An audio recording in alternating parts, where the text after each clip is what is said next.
Good afternoon, Pantheon fans, and welcome to yet another community watch party for a Pantheon developer update stream. How is everybody doing? We're back in the driver's seat here. Past month, well, it's been a little less than a month since we met up because we had the Parting the Veil stream toward the end of last month. So it's been a few weeks, but I don't know about you, but for me, it's been a pretty busy few weeks as far as real life has been concerned. So this is one of the kind of rare cases where I have been pretty tuned out of Pantheon for the past few weeks. I shouldn't say tuned out. It's just been on the back burner for me personally. Just kind of turned down the volume a little bit. So it feels good. It feels good to be back here, reconnecting, plugging back in with all of you. Today we are going to be watching a stream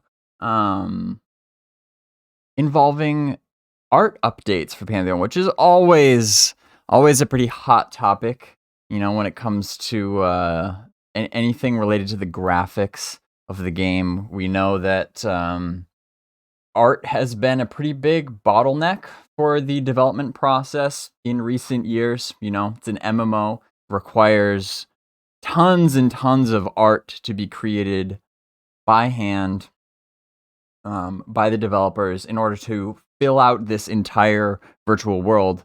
And it wasn't until more recently, this past year, 2022, where they really significantly expanded, essentially doubled the size of their art team, which, you know, in theory would allow them to produce art much more quickly at the rate that they need to, you know, get this thing ready for alpha. So, you know, still a relatively small art team compared to like major AAA title, you know, non-indie development studios. But this will be a kind of an interesting gauge, I guess, to see what they've come up with here in these past few months. So definitely always interested to check that out, see what they produce. It looks like this is a pretty the stream that was aired yesterday, by the way. So they aired this live on Twitch yesterday, and then as usual, I did not watch it, and we're just gonna kind of go through it here little by little together. The video on their end was a little over half an hour, so a little on the shorter end, but that's okay. So I don't expect this stream to break the fabled 4-hour mark. I don't think there will be that much to discuss, but we will probably have some very pretty pictures and videos to look at. So that's always a good thing. And we will get into it here in just a little bit. As per tradition, we will still be playing Pantheon Dev Stream Bingo. If you want to play along with me, you can do !bingo in chat. Or if you're watching on YouTube, you can go to librarypantheon.com and navigate to the bingo hall to get your own card if you want to play along with me. Makes things a little bit more fun as we go through here. How's everybody doing? We got Bolthar, we got Jintaki, we got Questar, Trixton checking in from England. Grizzly says, good 1v1 stream, Baz. Really good one. Oh, yes, thank you. So he's referring to an interview I did with Vladis Gaming that just came out at the beginning of this month. He invited me on his show for an interview, and we just chatted for quite a while about really the entire history of the MMO genre, and you know, where it started, how it evolved over time, and then of course how Pantheon kind of fits into that whole timeline, and you know, what is Pantheon's place in the genre, because the genre obviously has changed a lot over the years. And so that was a really good, I really enjoyed that discussion. That was really fun. So go check it out. It is on YouTube. On my YouTube channel, actually, if you go to the homepage of my YouTube channel, all the way at the very bottom, a lot of people might not know this, but at the very bottom of my homepage, I have a playlist called Guest Appearances, which is all the videos of other people's channels and other people's videos where I have made an appearance, like for interviews or whatever. And so you can check that interview out in that playlist and all the other videos that I've collaborated on with other channels. So definitely I would recommend checking that out if you haven't already. Hey, Olson. How y'all doing?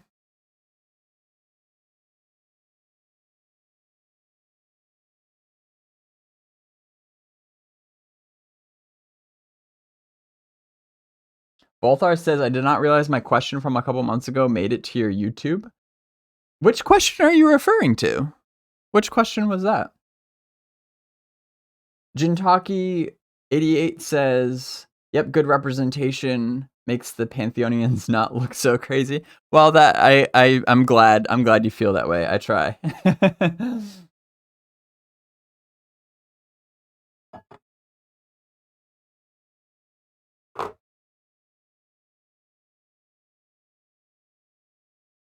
All right, here.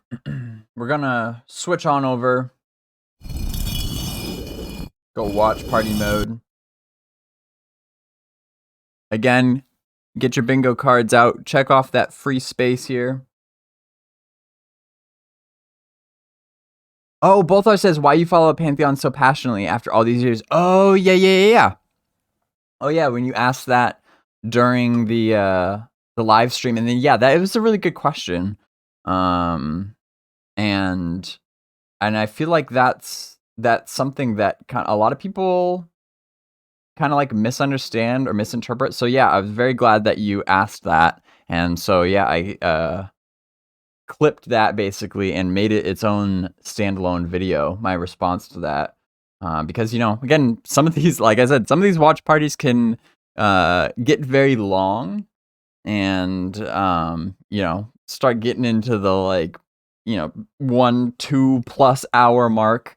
You know, obviously not everybody has the sort of time to watch those things all the way through. So if there's something important, really important like that comes up, that I really want more people to know about or to hear, you know, I get not everybody has time to watch those full videos, so, you know, we'll yank them out there and make them their own shorter standalone video that's more easily consumable for a lot of people. You know, that's what it's been my goal here, to have a wide variety of types of content for different types of people. You know, because there's all sorts of different types of people that follow Pantheon. Especially these days, everybody has different just kind of like time allowances that they are willing to invest in, you know, staying up to date on Pantheon and staying involved in the Pantheon community. So, you know, we've got that wide spectrum, like all the way down to 1-minute updates in the Baz Flash for people who literally only, you know, want to spend 1 minute getting the most important things. And then, you know, we kind of got that in between, like 10 to 20-minute videos. Where, you know, we can expound on things a little bit more, provide a little bit more detail, but still not go crazy overboard. But then, you know, that's kind of where I think most people fall. Those tend to get the most views. But then, of course, for the people who do want to go overboard, the crazies, that's where you guys all fall in with these long, nice, slow and steady watch parties here where we really dig into it and cover all sorts of different topics. Like I said, today we're going to be talking about art, and we will see where it takes us. So, put my headphones on, and now let's jump on in.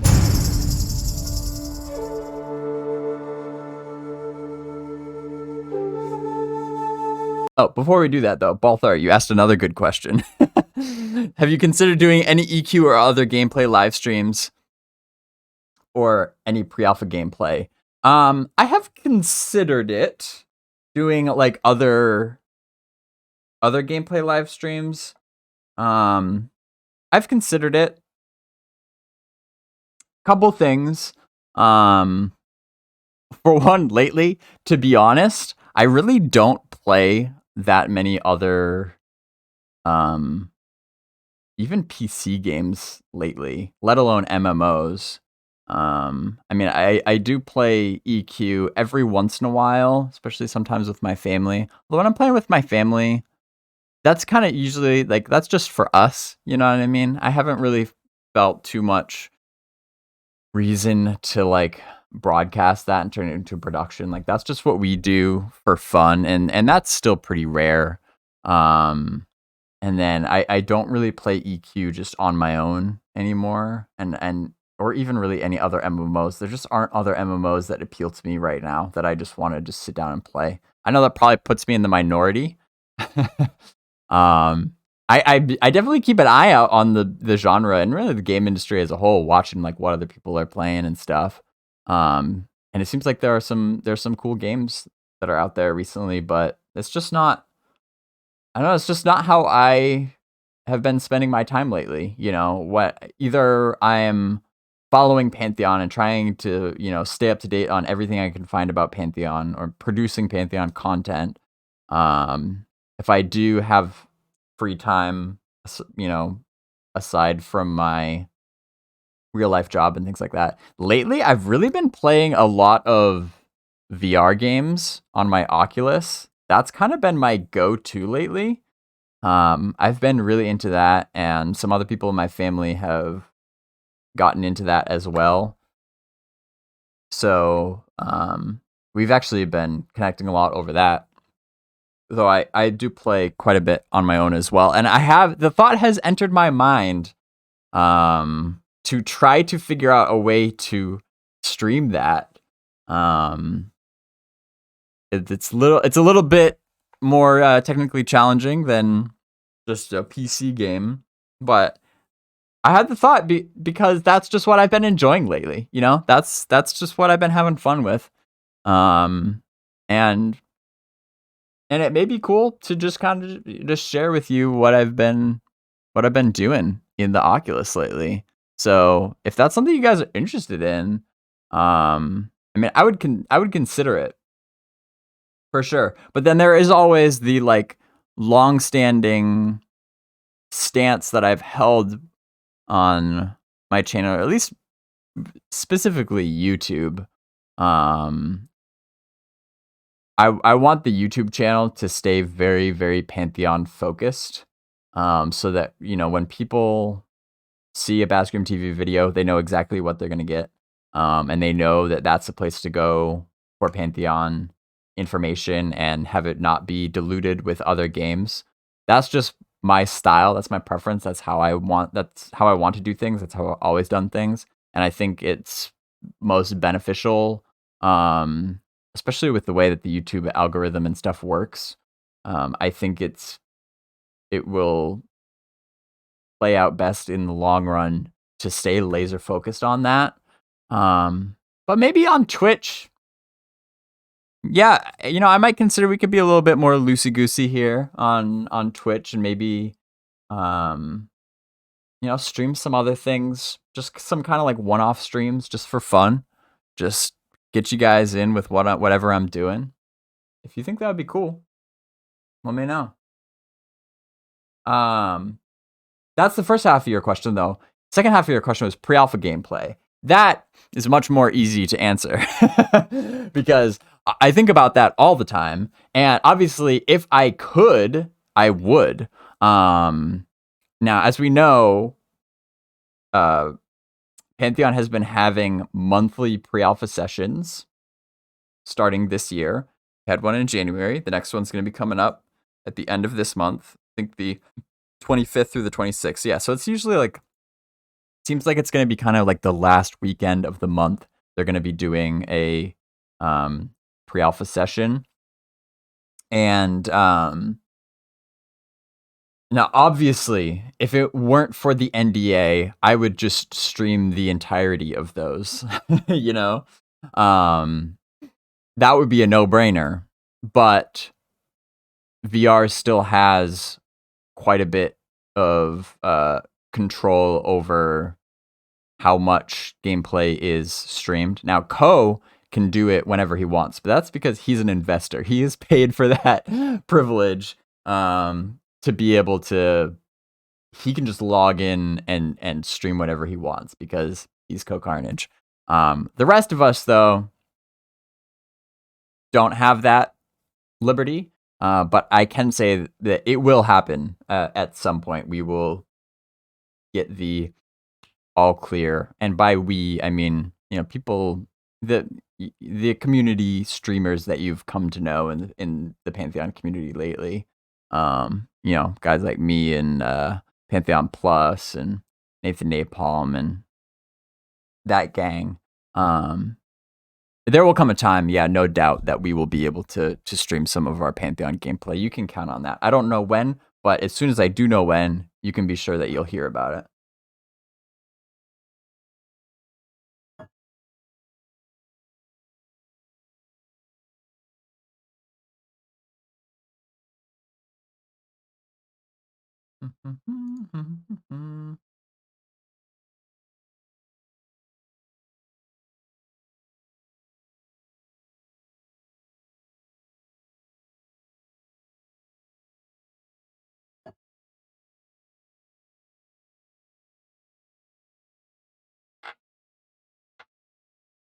Both our HS says, so you are a pre-alpha tester. I should probably know this. Yeah, I pledged to VIP a long time ago, but I don't talk about it very much because it's under NDA, and really it's kind of it's frowned upon to even really talk about being a pre-alpha tester because it invites all sorts of questions that I wouldn't be able to answer, so I don't really talk about it that much.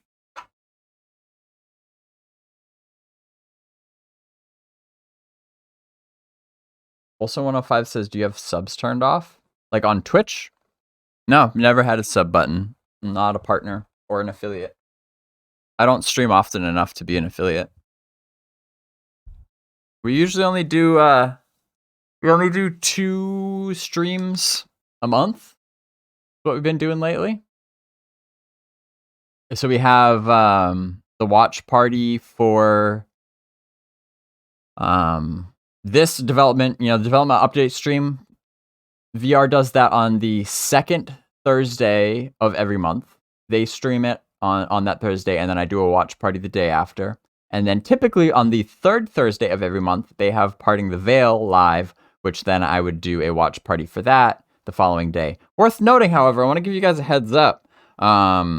This month, they will not be having an episode of Parting the Veil. Something came up. It wasn't possible. They're still going to be releasing some pre-recorded content that they did with lead writer Jan Gerhardt, Astulame.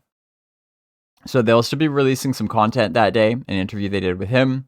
I won't be doing a watch party for that, so just giving you guys a heads up. This is it for this month as far as what's planned. This would be the we'll only do one watch party this month, but typically we do 2 watch parties a month. And like I said, the length of those varies depending on the length of the video that VR puts out and how much there is to really dig into it. So, yeah, that's just how it is this month, but that's okay. But like I said earlier, if maybe in the future, maybe can expand the repertoire here on Twitch specifically, and maybe could just kind of like for fun streams here on Twitch, and you need to hit like a certain amount of hours per month in order to even be eligible for an affiliate on Twitch. So I wouldn't do it just for that, because it's just really not my monetization. Just really isn't my priority right now. Just do it to have fun,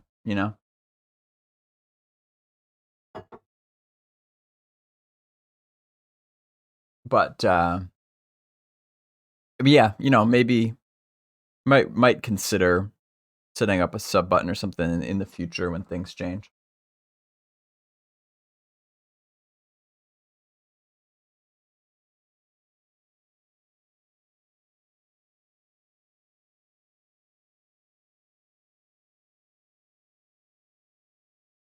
Hey, Sutarian. Good to see you. Thanks for tuning in. Walthar says, I did want to let you know I skimmed your back catalog and your channel is a pretty impressive library of Pantheon in its own right. Oh, like my my YouTube backlog. Yeah, I appreciate it. It's crazy. I was thinking about that recently. It's crazy how long I've been at it. Like, it honestly doesn't feel that long. Like, it hasn't felt like a long time. I know the following Pantheon's development has felt like an eternity for some people. And in some ways it has been. You know, when I really sit and think about it, like, yeah, there's been a lot. There's been a lot of things to cover over the years, lots of ups and downs.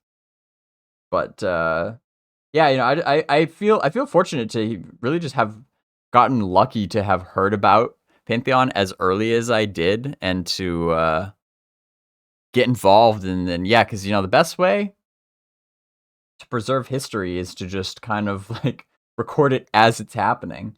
And like I've said many times before, I think the story of Pantheon's development is a very significant one that people are going to want to hear about in the future. You know, just when it comes to just like a small group of human beings that like are working together through thick and thin on something that they are passionate about and believe in, as unlikely as it may be.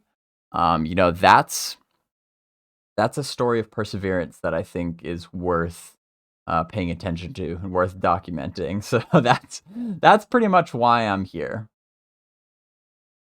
Bolthar says you look so young in that first 2017 video. Yeah, that's when I started. TwitchCon 2017.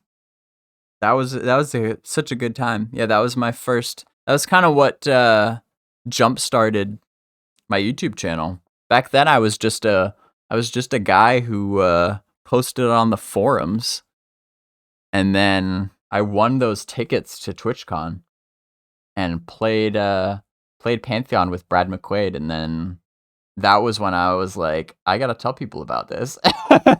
Like, I gotta share, you know, because I felt like, you know, I'm here at TwitchCon at Pantheon's booth, and there were a lot of people I knew that you wanted to be there, but just couldn't, just logistically weren't able to be there. And so I was like, well, let me just share what's going on. Let me share my experience. And yeah, that's kind of where it all started. And I look young because I was young. Because that was like, well, almost 6 years ago now, which is crazy. Yeah, PAX East was 5 years ago. That was 2018, April 2018. Went again to the convention floor, interviewed Chris Perkins there. Those are all like great memories, great experiences. Yeah, so 2017, I would have been, what, like 23, I think, at that point. So yeah, I was freaking young. And probably compared to most people, I am still young. I think I've grown out the facial hair just a little bit in an attempt to look older because I have such a baby face. But yeah, the conventions are the best, man. I really hope we get to do something like that again in the future. Pantheon goes back to a convention and I can document it and vlog it, because yeah, those are the best. Those are the things, like those memories and stuff, doing all that. That's like, that's what reassures me that, like, regardless of what happens in the future, like, I have already gotten my money's worth. And I've already, you know, have all these things that like that I cherish, that it's almost irrelevant what happens in the future, because I'm already you know, the Pantheon community and this whole process has already made such an impact on me, and has all, you know, all those things that I'll always be able to remember. Hey, Blueprint. It's your first time catching it live? I'm glad you can make it. We're just kind of hanging out chatting. We haven't even gotten to the real video yet. here I was saying that, like, yeah, this is gonna be kind of a short stream. Might not be that much to talk about. You guys, you did it again. You guys freaking get me talking. I know what you're doing. I know what you're doing. You're trying to. We've been going for like a half an hour. We haven't even watched, like, we're 7 seconds into the Pantheon video.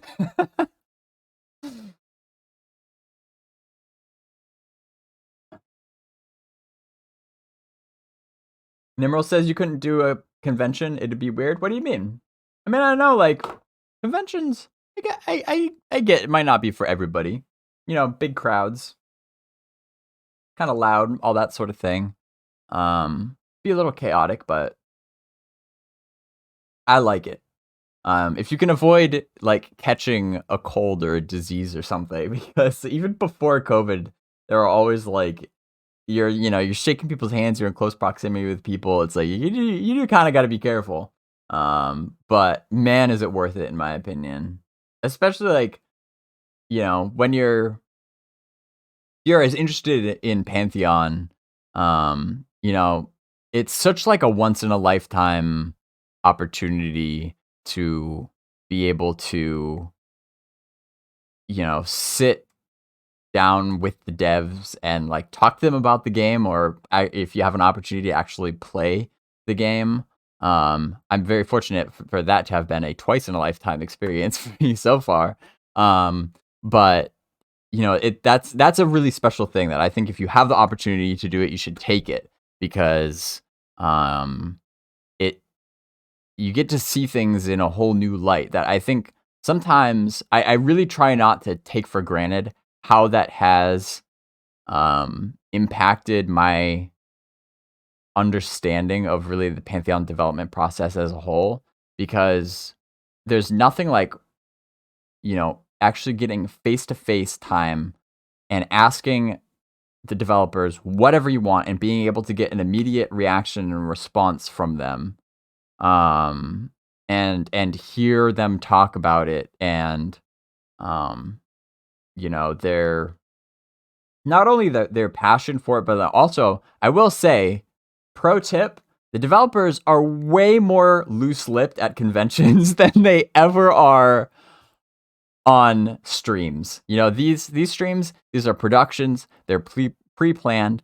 They know they're anticipating, thousands of people watching them on YouTube and being able to pause and rewind and watch them over and over again.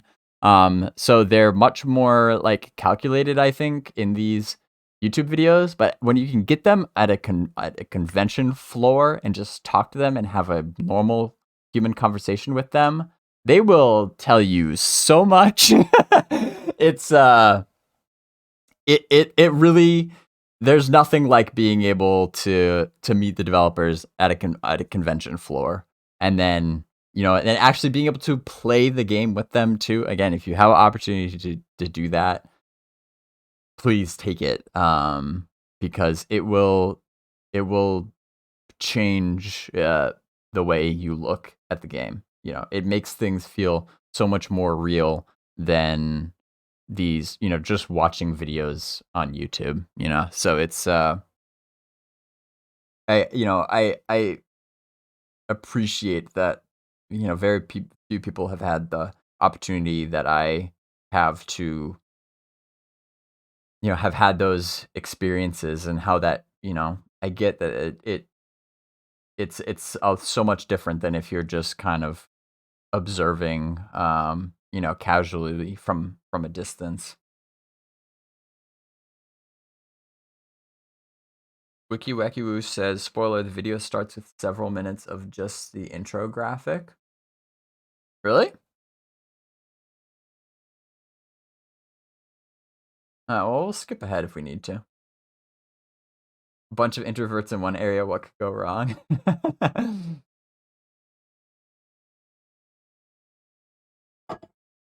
Elk says, recommend class for first time joining PA test. It's so subjective. I can't recommend what you should play. I think you should try all of them, to be honest. That's kind of what testing is for. Try what seems most appealing to you, whatever sort of archetype you like maybe typically go with. If you play MMOs before, if you like playing a tank, play a tank. If you like playing a healer, play a healer. But don't be afraid to just play a character for a little bit. Maybe play like, a couple levels and just see how it feels. If it's not really vibing with you, maybe write that down, get some feedback for it, and then put that one aside, and then just roll up another character, roll up another class, and just see how it feels, and then write down your feedback about that. That's what testing is for. It's not a competition. It's just you're just trying to get a feel for things. Wiki wacky woo. I remember you seeing you there actually at PAX in Boston. We had some drinks with the devs in a bar as well. Yeah. I think it was the Asgard Irish pub, which was all like decorated as a castle, which is awesome. We had the community get together there. We did the same thing at TwitchCon as well. Similar, actually. Not exact the same thing. But in 2017 TwitchCon in Long Beach, they had a much smaller community get together in like the back room of a bar, which was a lot smaller and a lot less thematically decorated. But Pantheon, with it being an MMO and such a community-centric MMO, like community is the lifeblood of the game. And so they would be fools to not invite their players to come and just hang out with them and interact with them. And that's kind of what I'm talking about. It's all kind of part of the same experience to some degree in my mind. Getting that face-to-face time with the devs and in like the casual setting, and not just at the booth itself, but then also, after hours, you have all this time to chat with them. I'll, never forget those conversations that I had, particularly with Brad, at TwitchCon, and Madaki was there before I knew that he was a time traveler. Talked to Madaki, Ben Dean, all those guys were there. And it's good times. Because it's like you start to understand too that like start to look at them less as like professional developers at a game development studio, like blah blah blah. Like I think a really big problem in the industry right now in general is that players like tend to forget that developers are human beings who have emotions and have to try to balance their work and their real life. They have lives and families outside of game development, which is just their job. That's just how they make a living. And I think too many people tend to forget that. But the best way to really fully appreciate that and see the human side of game developers is to talk with them over a beer at a bar, have a conversation about them.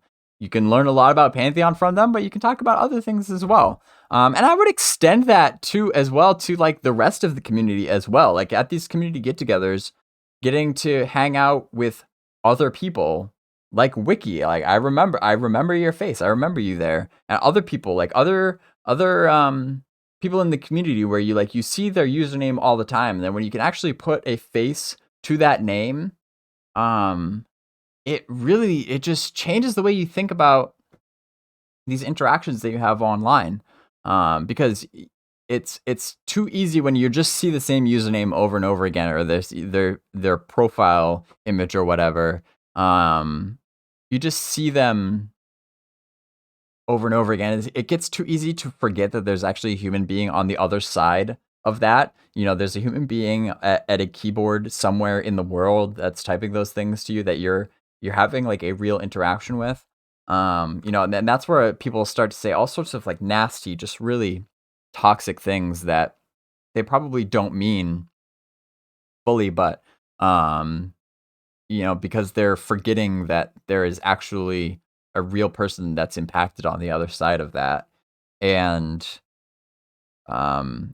so when you can actually put a face to the name and talk to them and get to know them more in like a casual setting, like a bar or whatever, and bond over things like Pantheon, that's what it's all about for me.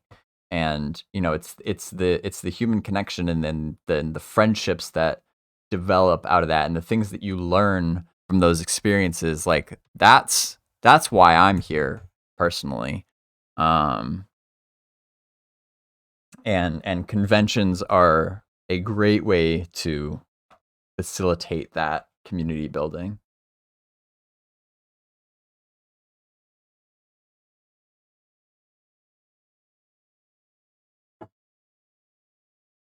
Bolthar says, I was rewatching the stream with Kojapa and the CEO from 6 months ago. Was the pre-alpha gameplay Ko was talking about being scheduled to September, the same stream he ended up doing in December? No, that was different, if I remember correctly. The one in September did get pushed back. Let's check it. They missed the September deadline, but there was another one. I thought there was another one in between.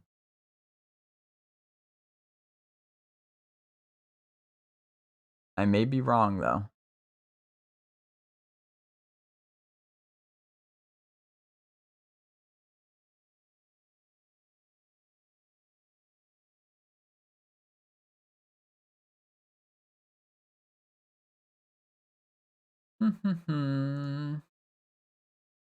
No, you might be...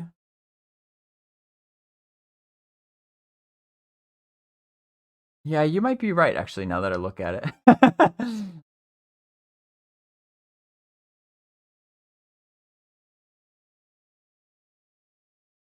Yeah, it was the one that he did, like, unguided. It was the first unguided stream that he did. Yeah, which was in December, and then he did another unguided one in January. But the one in January was much shorter and much more casual, and like actually pretty like unplanned. He just kind of just logged in as like a surprise, basically. Wasn't really a whole big to do about it, which is important to keep in mind. Like, and I think that might be more of the norm for co-streams moving forward. And really any other streams that come about too, is like, and I think as viewers it would benefit us to keep that in mind, that like, the devs are trying to move away from these like pre-planned production streams where like they get in there with Ko and like they're showing off something very specific that they have prepared, and there's these huge reveals and stuff.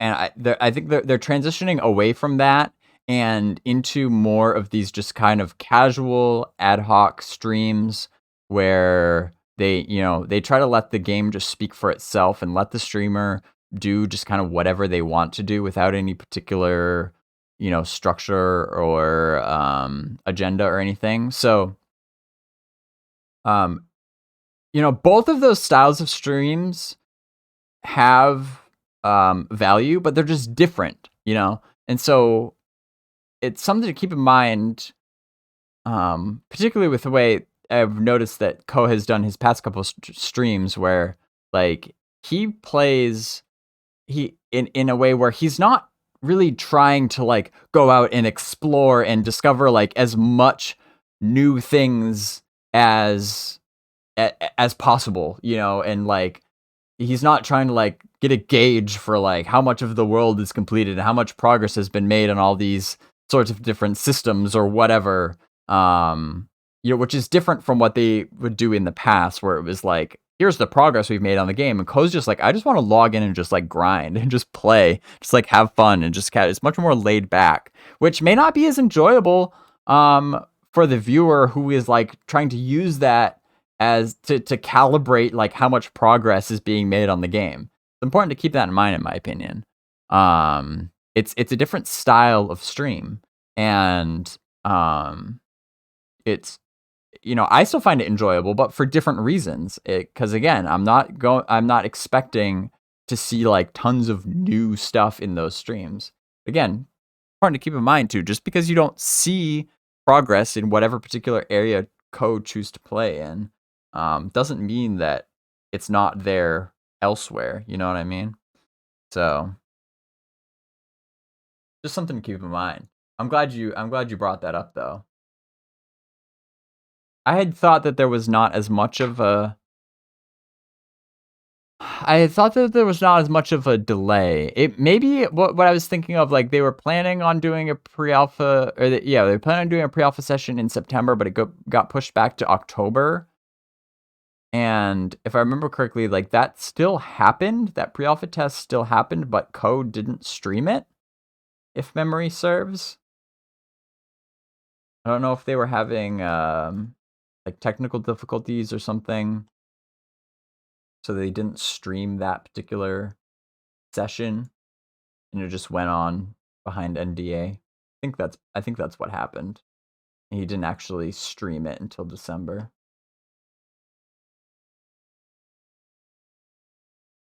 Walthar says the level of update with the CEO was really cool. I wish they'd do another one of those. Yeah, Chris Rowan.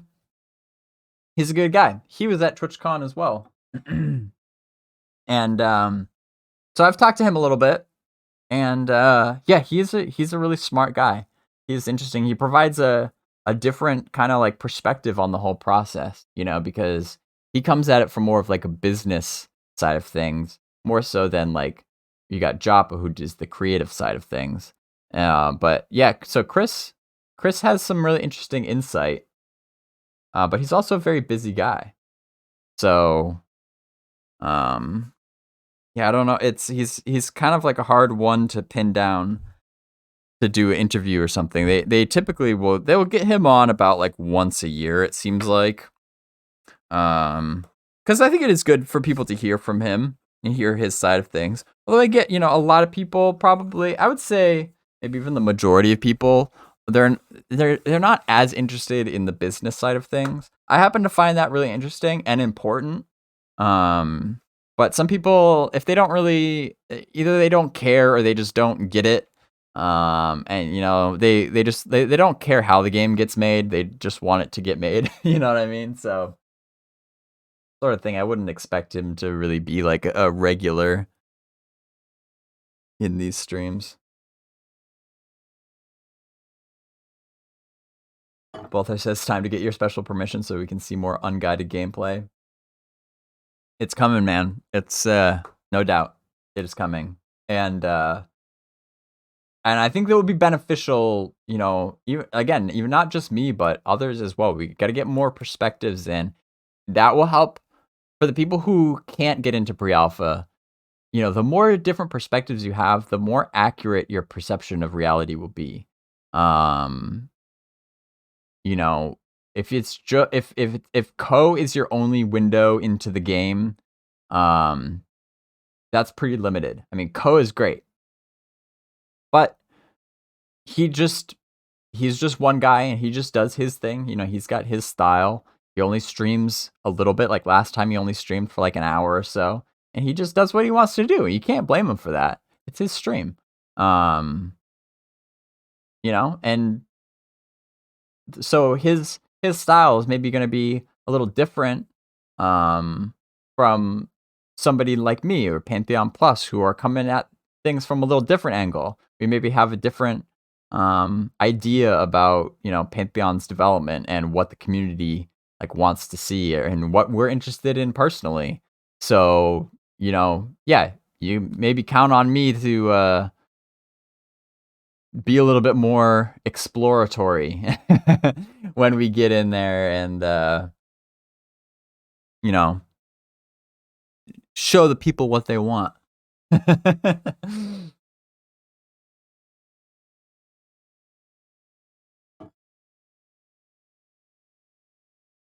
All right, enough dilly-dallying. We're already friggin' like 45 minutes into this. I think it's about time. I enjoy chatting with you. I could chat all day long, but I think it's about time we get some art updates. What do you say? Let's do it.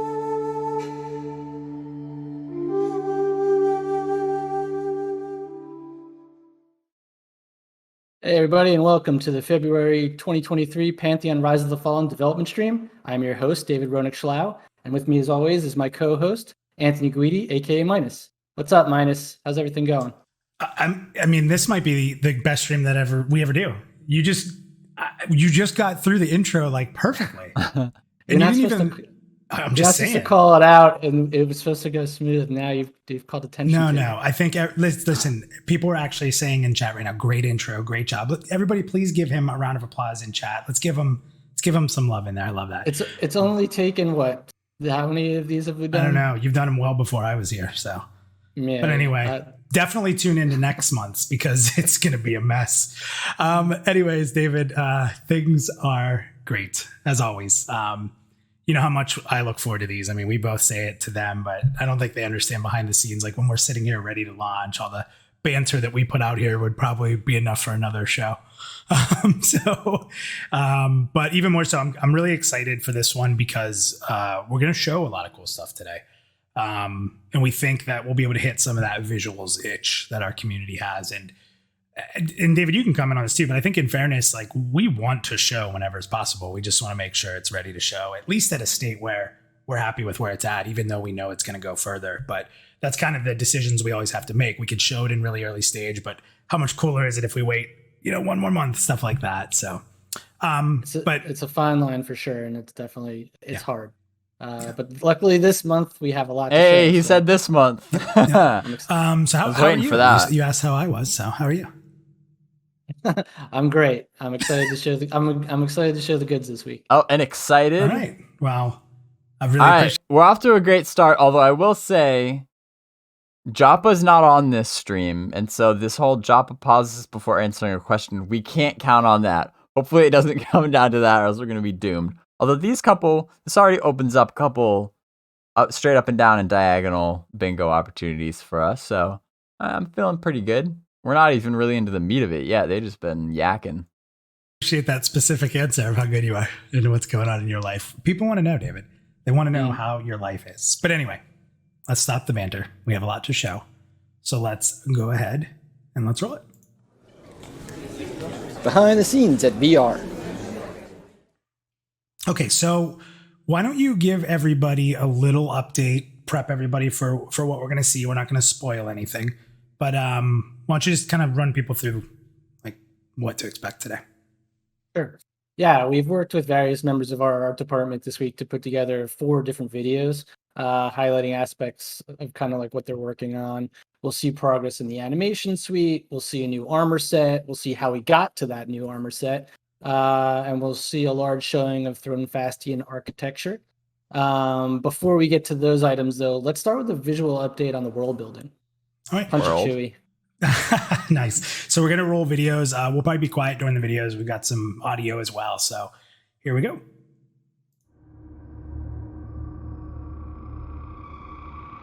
Hey, there's a flyover. That's pretty cool. That's Thronefast? Wild End? The gate, I think. That's pretty cool. I like that moss.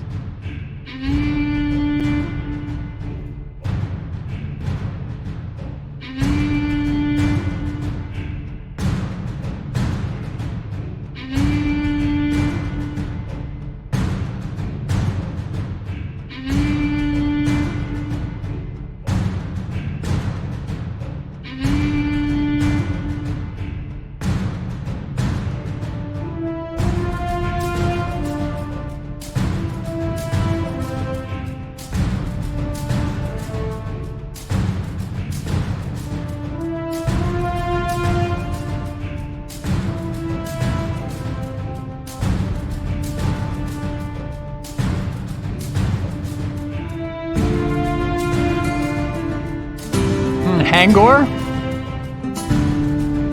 Very icy.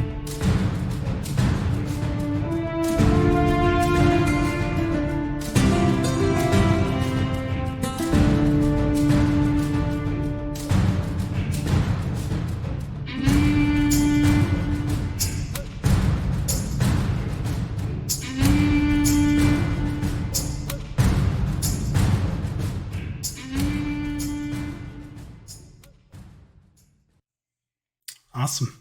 So a lot of different items to unpack here, and I'm looking at the chat. So for those of you that some of you have said, oh, that stuff's been shown before, it's not new. Oh, it's new.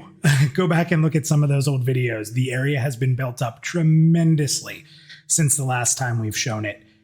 Tremendously. I think you'll shock yourself to go look at that in the past. And then obviously a lot of texture work, a lot of new mountain terrain style stuff. So there's quite a bit there. So David, before I say like what I'm excited about there and some of the stuff that stood out to me, why don't I toss it your way and you kind of talk about your take on some of that? Sure. Yeah, I mean, obviously, I love seeing the progress of the world.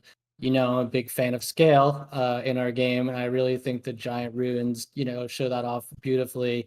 And as you said here, we've really expanded on the area. We've really built it up. You're seeing that's just not one, shot, of something from 5 different angles. Those are different points of interest. But there's a real sense of open space here, and it's like you're not just players being funneled into area X. I really love the open worldness here. We had JN on Bring Out Your Devs this month. Shameless. Yeah, whoever says that this has been shown before, like this isn't new. Like, okay, obviously we've seen Hangor and Wild's End quite a bit, but like, come on, it did not look like this last time it was shown. There's just so much more detail. Like, it's looking actually more fleshed out. Now, does it look done? No. There still is really maybe a couple more levels of detail that need to be added. When it comes to like foliage, there's not a whole lot of different like variation in coloring for this area or even this area. But like all this, really even just the texturing of the stone and all this moss work and stuff, like it's immediately obvious that more detail has been added to these areas. Like it's looking much more alive.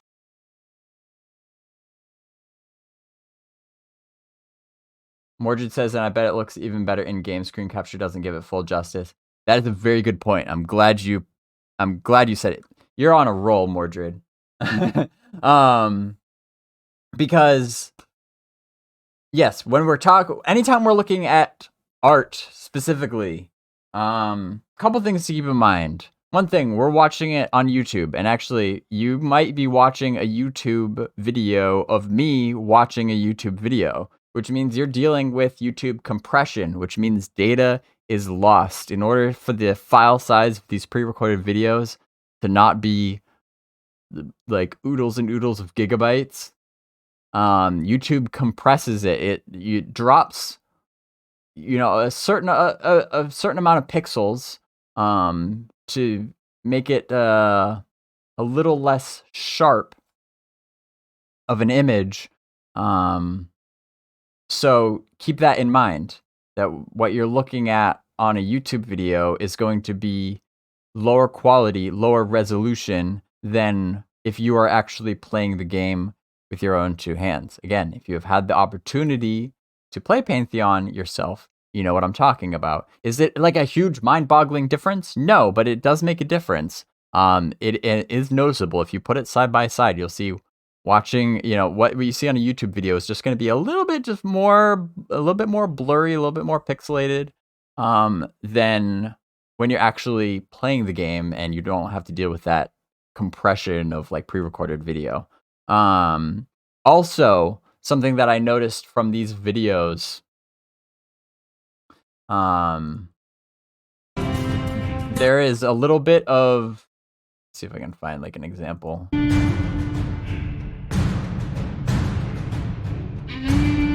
Yeah, you can kind of see as it's panning, you can see a little bit of choppiness, a little bit of hitching. That is due to the tool that they use for recording footage in the Unity engine itself. Something about that tool causes this hitching that you'll see, because this is recorded in engine. That's as opposed to when you're actually playing the game like on a pre-alpha server, you don't have that sort of hitching, because these are like these are flyovers from like, you know, the like god perspective of like flying over the landscapes. It's not the same as if you are actually a character on the ground playing it on a server. You know what I mean? So keep all these things in mind as we move through it here. Into Area X, you know, I really love the open worldness here. You know, we had JN on Bring Out Your Devs this month. Shameless plug to become a VIP. And he went into oddly enough on that one though, David. Oddly enough on that one. But we'll get into that a little bit later. Go ahead. Okay. And he went into what goes into building an area like this from a lore perspective, and how once the assets are in game, how they often affect each other. So sometimes our world builders will take liberties and they'll build an area out more than was originally planned, and so he'll have to occasionally retrofit the lore to fit what's been built. And I think here you can really see all the work done to the giant ruins, and why it was certainly the case here where some of the lore was built out, and really sort of how they both impact each other.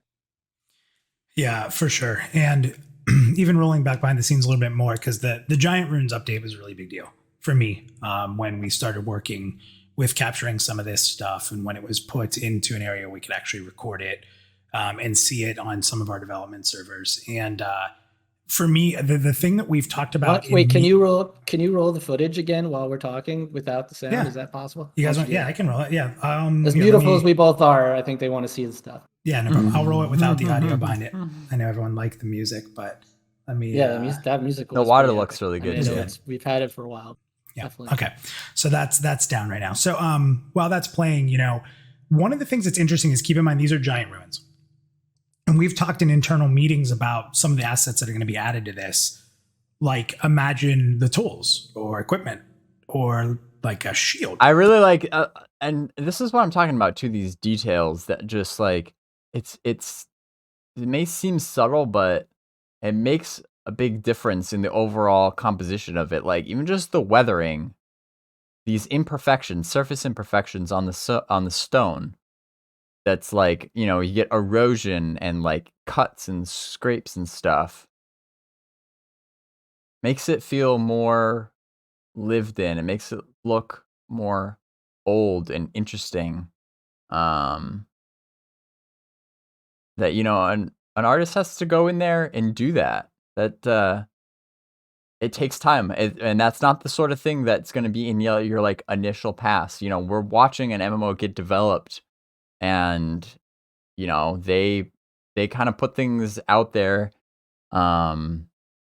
as they're working on things. So the first time we saw this, actually, this is why we do these freaking watch parties. Rather than talking about it, let me just go to the library Pantheon, because that's what this is for. And let's do a side by side. Let's. What do you want? Rather than going off of memory, let's see if we can actually pull this up. What this looked like before.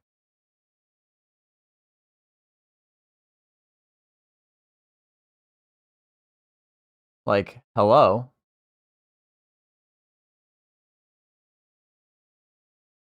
That is the same area, right? Yes. So this is the gate. This is at the this is the top of a mountain in Wild's End.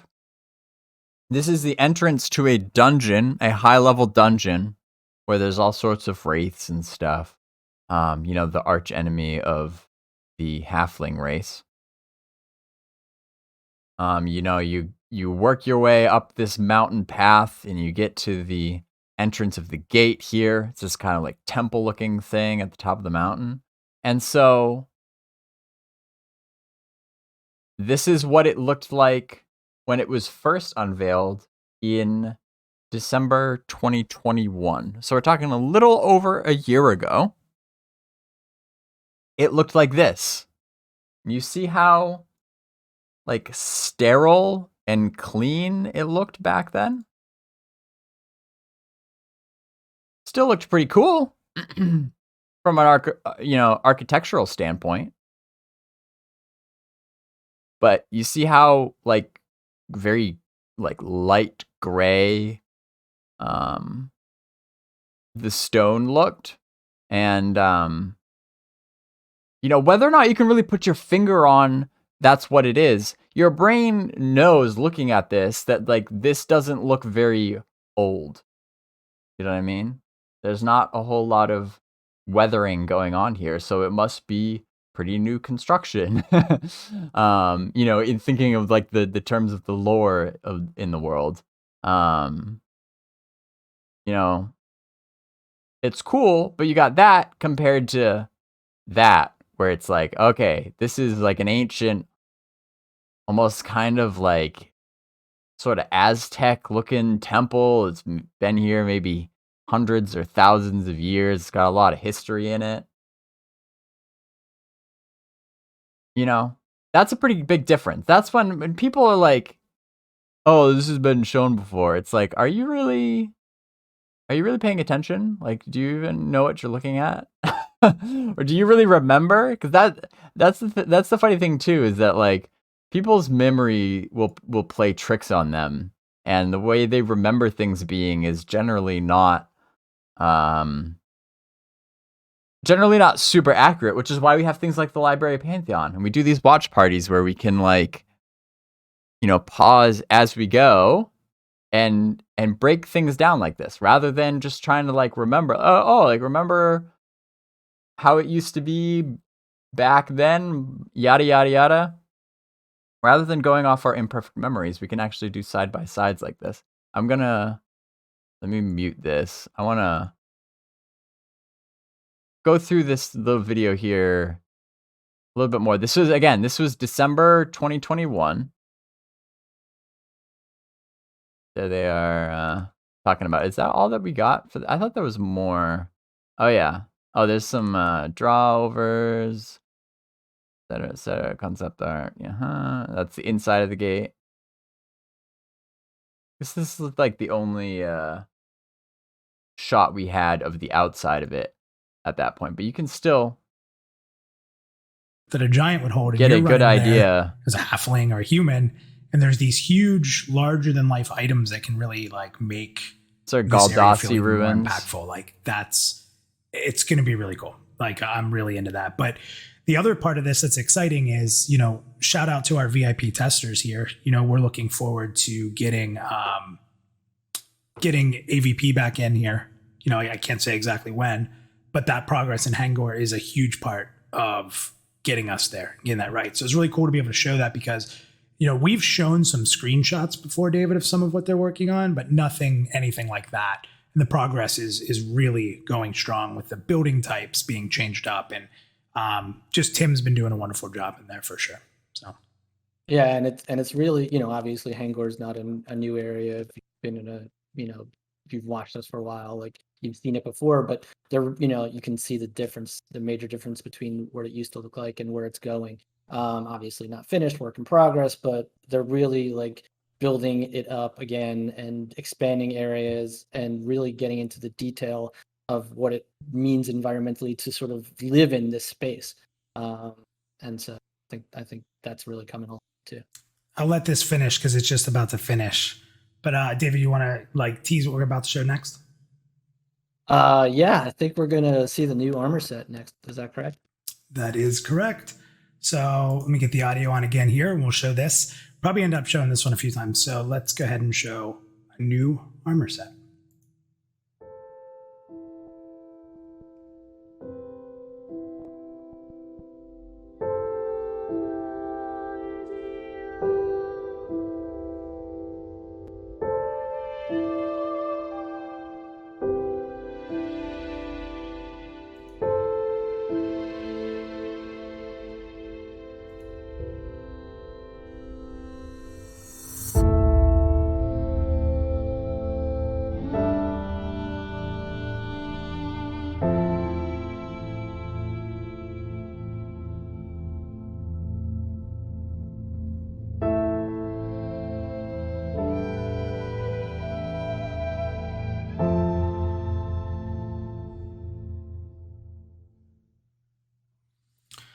Okay. All right. You want to roll that one more time without Without the the- audio again? Yep. So Yep. yeah, So, I think Gad, you can, they want to see the stuff, and Hey, it's better than my ugly mug, so I am fine with that. So let me go ahead and mute that audio, but here we'll go ahead and roll it again. So pretty neat stuff. What are you thinking here? well, obviously, first we want to thank Philip who worked on this. What you're seeing here is a mesh form process, which helps form the armor sets. So this helps our artists with visual clues on how the workflow can be. The time put into this planning method and the way the workflow goes through this process allows the texturing of the armor sets to have a much faster turnaround. Yeah, the process itself is pretty cool. One of the things we try to do, and I say we, but everyone knows I'm talking about the art team. One of the things they try to do is create something so that getting to the end part is going to work really well. So the staging and planning parts has really been improved with what, and we talked about this in the past with Duarte and Tara. We talked about like some of the processes they've changed and how they're designing and how the character models are being changed, and that's enabling an easier way to design armor. So that process is really cool, and he kind of gave us a little bit of insight there. Now, here's the thing, and chat, you can all take part in this. Now, I'm going to be honest, David does not know the answer to this because I got this pretty late last minute from Philip, and I kind of hid it from him because I wanted to tease him a little bit. So, David, which racial armor, so I'm giving you a hint here. Okay. I'm gonna go with race. Racial armor. Do you think that is? In chat, what do you? Everybody saw it. If it's a racial, I'm not gonna look at the chat. It's a racial armor piece. All right, let's play this game. If you watched the stream last night, don't spoil it. Parts has really been Tara.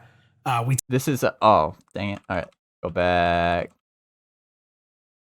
I believe in us. We can figure this out.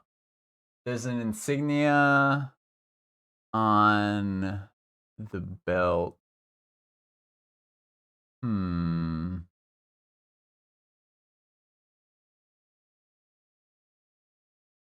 So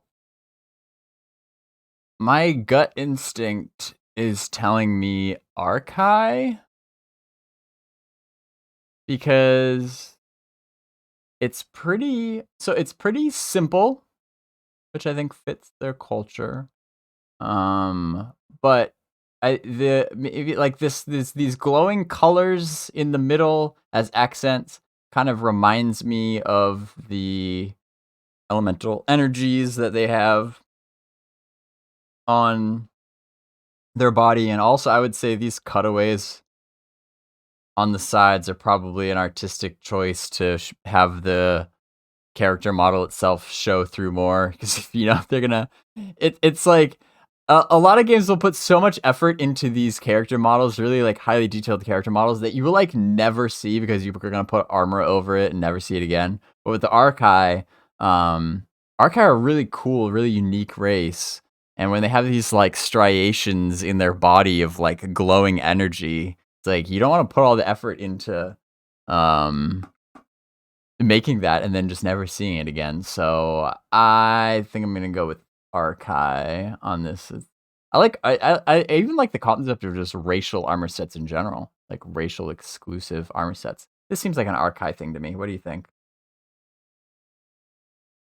Yeah, Nemeral says Archai. Shmonite's with him. Ziploc says, I thought Dark Mirror at first, but I see Archai more now. Yeah, I think it's Archai. Let's see. We talked about like some of the processes. If it's a racial, I'm not gonna look at the chat. You're putting me on the spot here. Let's see. Well, I mean, it could be human. Or there was like the blue kind of figure of the Dark Mirror, but I guess if I had to guess, like gun to my head, I'm gonna go maybe because there's like the jewel thing in the middle, so I'm gonna go Archai. You got it. Hey! Chat was all over there. Now the blue guy that's just like that's pretty good. You gotta admit, like, as far as like the artist is concerned, that's gotta be a pretty proud moment. Like, that's a pretty good accomplishment where, like, there weren't any obvious like insignias. Like, like the human has like the lion with the mane that almost kind of looks like a sun going off in all the different directions with like the rays going out from its mane. And it's like, okay, that just always represents humans, and you slap something on that, then okay, obviously that's human piece of armor. But I did not see any like blatantly obvious archive insignias on that. But again, it was just like the feel that it projected. Like that's pretty cool for an artist to be able to do that, to just suggest things through the different like just visual indications that suggest archive, even just by looking at it. That's pretty cool. Jintaki says, could tell who spent too much time looking at the races page if they can guess that. Fair enough. Hey, Chromacore, speaking of Duarte, he's here, and thanks for joining. I'm looking forward to having you here when we get to your part later when they talk about animations. You're the man to talk about with that. Post and Pathlighter says, yeah, it's similar to what the male Archive Shaman is wearing on the website. Yeah, I think male Archive Shaman. Let's pull it up here. Oh yeah, you know what? You're right.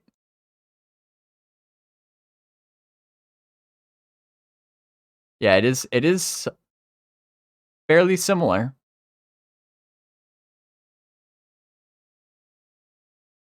Not identical, but there's some similarities there. Let's go back again. Take a little bit of an easier change in how they're designing, and it's going to work really. But and we talked about this in the past with Duarte and Tara. So you can kind of see the difference there. Okay, yeah. So again, even just kind of, I honestly, I'm glad you pointed that out, because I didn't immediately make that connection. Like, at least not consciously. But again, there's enough consistencies here in the style. Again, like I was saying, like the artistic style is consistent, so that even without immediately realizing it, you just kind of instinctively get like, that looks like an archive thing, because yeah, you got the like shoulder piece here with kind of like a belt that goes across the chest, and then this, colorful accent here, right, that comes along the belt in the middle, and then something that kind of like wraps around it like that. Yeah, get those similarities there. And then it's like a lot of like leather and cloth and stuff. Yeah, that's cool. Good stuff. We talked about. I guess if I had to guess, like gun to my head, I'm gonna go maybe, because there's like the jewel thing in the middle, so I'm gonna go archive. You got it. And chat was all over there. Now the blue guy that's just like a placeholder model, like it's almost like a mannequin you're building the armor on. But I love that you said that, because I think that got some people that I saw dark near. So yeah, that's we haven't talked much about the archive, and they're still in the very early process of design, but we're trying to make sure the armor sets and such are created, and Philip's done a great job with that. So yes, that is the archive, some of their armor. I'm gonna get in such trouble from Jan. The jewel thing in the middle. I'm sure that has a name. I'm sure like Des or Theric probably know exactly what that gem is. But that's fine. The jewel thing in the middle. I can go with that. Hey, I got archives. You did. I don't know what it's called. I just called it like a glowy thing. Like, I don't freaking know. I'm sure it probably does. Everything has a name. I'm honestly not very good at remembering, like, particularly names and stuff in the lore. It's just, I don't spend enough time brushing up on that sort of stuff. I got a few things here and there, but certainly not what is like the belt of an archive called. Before we jump into some of the next stuff we're going to show here, I just do want to remind everybody, for anyone who's watching for the first time or maybe has newly discovered us, or even those fans out there that have supported us for a while, Just a reminder that Pantheon is a crowdfunded game. For those who are discovering, I don't have that on my bingo card. Relies heavily on the support of our community, so I just want to make sure I say that, right, David? Yeah, 100%. And obviously, there's a lot of ways to support the project. You can follow us across social media, the platforms. You could share the content you're excited about with friends and family. Continue to give feedback on what you see. I know some of you have no problem with that. For those looking to help support development in a bigger way, obviously check out our pledge page on pantheonmmo.com. Find a pledge that works for you. Awesome. Thank you. So we're super thankful you guys come out to these streams and continue to make this community honestly truly amazing. So hopefully now that we've recognized you amazing people in chat and watching on demand, let's go ahead and show off some updates to animations. Here we go. Oh, look at that strut.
Wow, look at that face.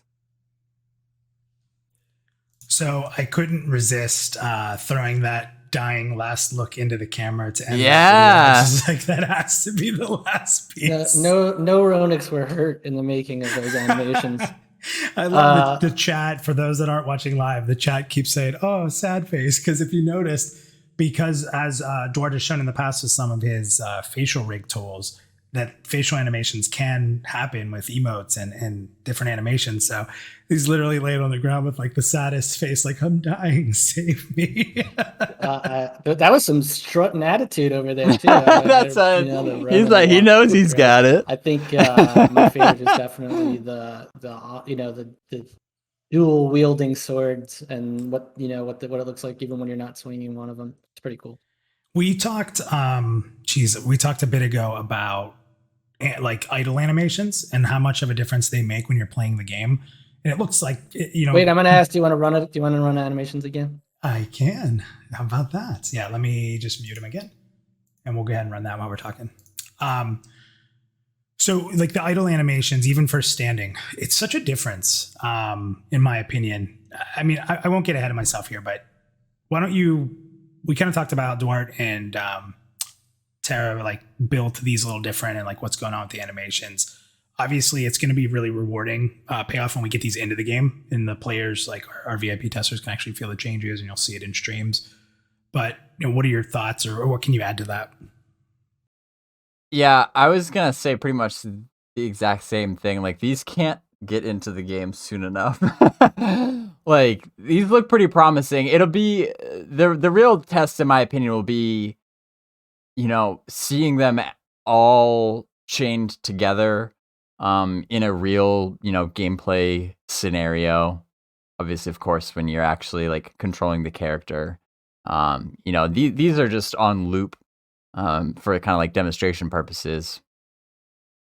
When you actually get a character, that's going from like standing still to running to like attacking and using all these, different types of attacks in sequential, from going from an auto attack that into like an ability animation or something like that can actually be in a lot of ways. Now, Chroma, feel free to chime in, but Like it's the smoothly tying animations together can often be one of the hardest things to get right in like transitioning from one animation to another, because obviously like what feels most natural as like humans, you don't want like, okay, play this animation fully and then you have like a pause and then it moves into like the next animation. Linking them together in a more like believable way, that will be really telling in my opinion. But these look pretty dynamic. They look pretty promising. Because the animations that are in the game right now, I think, are a big stumbling block for a lot of people who are maybe even just like tuning in for the first time, maybe don't, fully understand Pantheon's development. And, they come in and they, might say that the game just looks terrible, looks super outdated, et cetera, et cetera. When really probably what they are actually seeing, again, whether they can put their finger on it or not, they're probably talking about the animations that really are pretty rudimentary, which is somewhat intentional, by the way.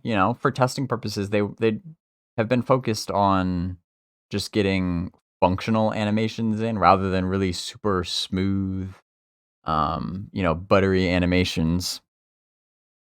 They just want something that will work, so you can actually at least get feedback. Like, okay, my character sat down, and that's better than no animation at all. But again, a lot of people don't have that context in mind when they're watching Pantheon, and animations, even though it's just just visual, it's hugely important for drawing you into the game and making you feel. I try to avoid using the word immersed and immersive because that means so many different things to different people, but having believable animations helps you feel for the character that you're watching. You know what I mean? Having those animations have weight to them, it makes the game feel more impactful. It makes you feel like what you're watching or what you're doing is significant, and that's just it's a very like guttural, it's very primal feeling that everybody wants. Again, whether they can really identify exactly what it is that may seem off, like maybe the animations are too rigid or whatever.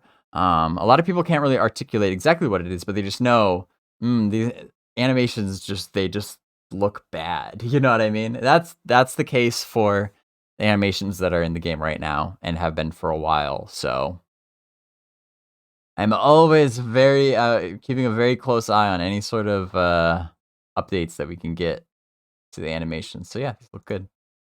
Yeah, I mean, as we stated before in our conversations with Dwart and Tara, the changes come with how we rig our models and how we've achieved stronger animations kind of with the less bones when it comes to rigging and animation capabilities.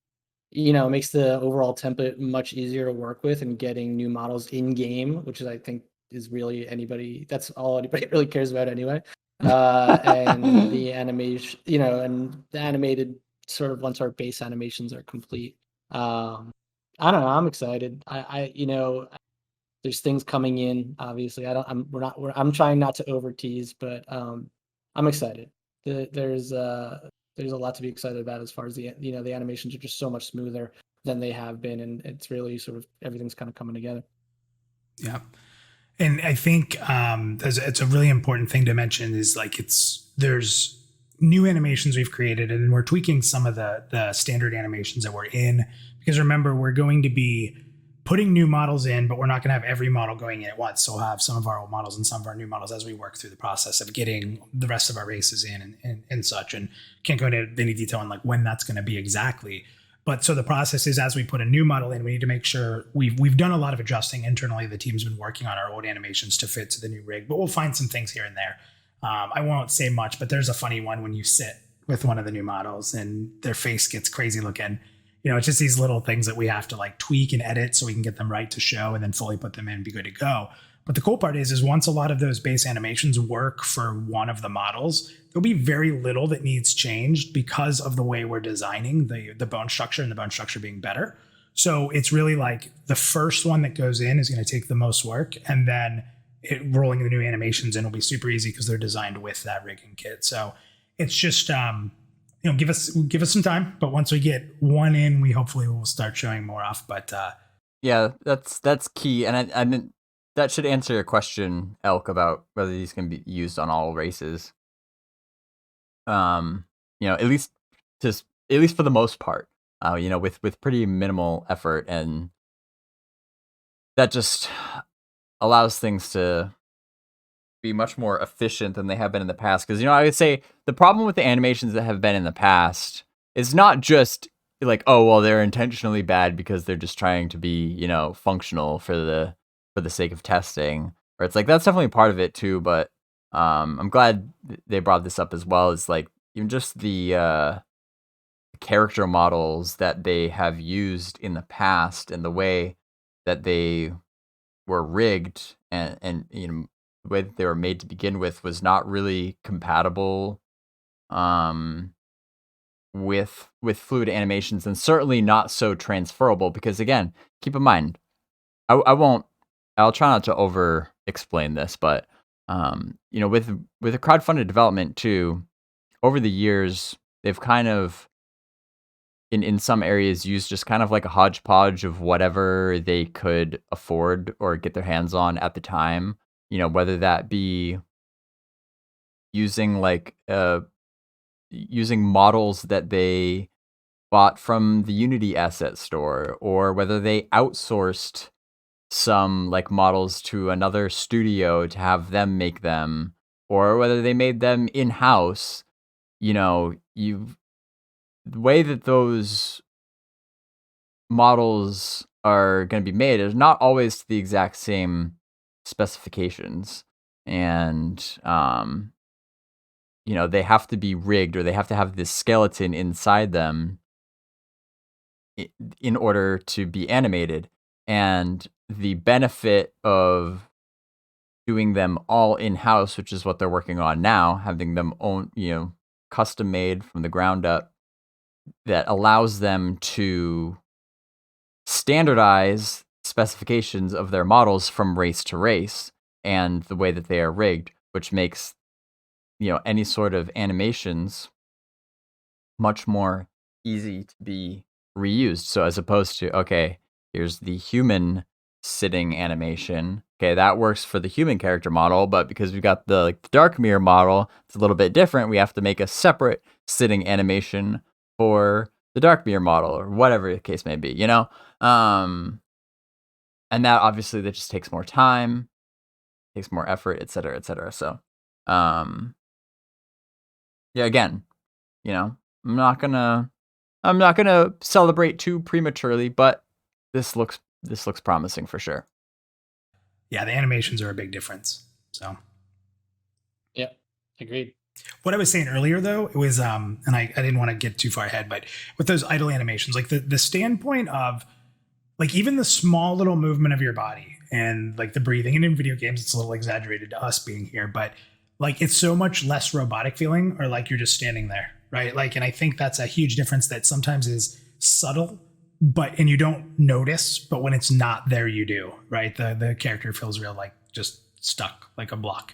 And these little animation types that even just how they breathe when they're standing there, or little animations that might happen, are what really can change how the feel of the characters are. And obviously you're going to be staring at a character more than anything you do, really, right? So, I mean, some people play in first person, but you're still going to look at characters in front of you. So it's huge. It's a big part of what makes an MMORPG awesome, plus the fact that we want to be able to own our characters and create that story for our characters. So our friends and our guildmates and our enemies, they matter. So it's important we get that right.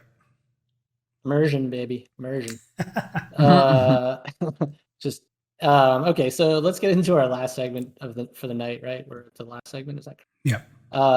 Have I missed anything on bingo? I feel like I just kind of got unlucky with my bingo card. Like they've been saying a lot of words that just aren't on my card, and I don't think I may have missed some. Although this is such a specific topic, though, like they're probably not going to talk about networking or climates. You know, we may just be kind of out of luck. Have I missed anything? Jintaki says my card's pretty light too. Yeah, we might just be. There's probably not going to be patch notes. Like we might just kind of be out of luck on this one. I'm so close though. Craft. All I need is craft. But are they going to talk about crafting in an art department update? Probably not. Mordred says same with mine. Okay, at least I'm not alone. I felt like we got off to such a good start. But so I haven't missed anything. You guys don't have anything on your cards marked off that I missed. Yeah, no Joppa. They had like perception. They had like I feel like they had an opportunity when they're talking about world building. They may have talked about like climbing or even Unity or some stuff like that, but I don't know. Nimble, you have the same card as me? All right, you keep me honest then. So we've talked a lot about biomes across a lot of different platforms. We've talked about it on recent streams, in recent newsletters with, we featured Rob and Jared's work. It's been discussed on Parting the Veil. One thing we believe is important to making biome work and be visually understood is the building structures of the dominant race that live within the area or have built up the area. In this next segment, we're about to show you a lot of shots of the Throne Fasting building aesthetics. And a large amount of variation in the building types. Let's roll the video maybe, and we'll discuss a little more as we're talking. Yeah, it's this one's gonna show a lot, so pay attention, everybody. We'll roll it again after for sure. And here we go.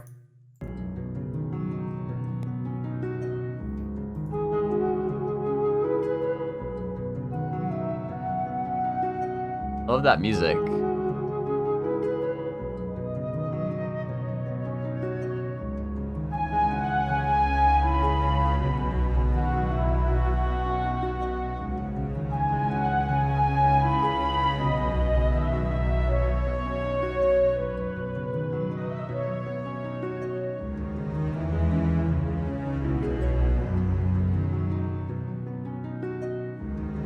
There's so many.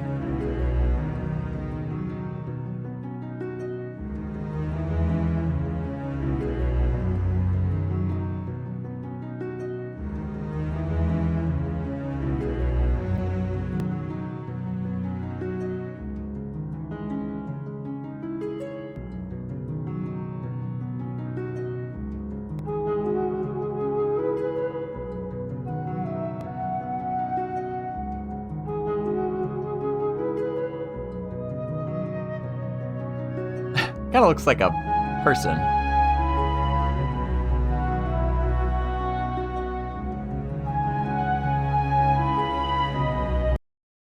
A couple things. First thing, you know what that music reminded me of that I never noticed before? Like I've heard that music before, but for the first time it hit me as like very reminiscent of the merchant music from EverQuest. Did you guys notice that? Let me see if I can pull it up.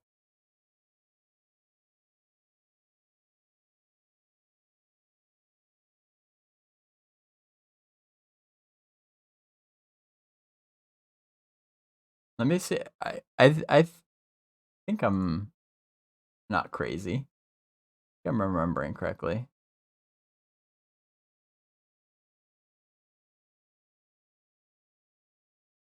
Okay, this is EverQuest merchant music.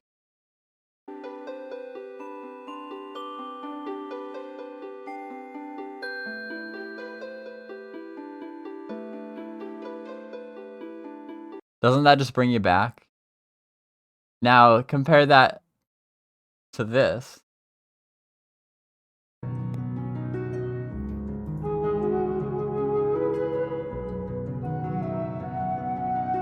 like the strings underneath the harmony, it seems very just reminiscent. Again, I'm not saying that they're like copying it or whatever. Again, this is Pantheon, it's not EverQuest, but yeah, the harp.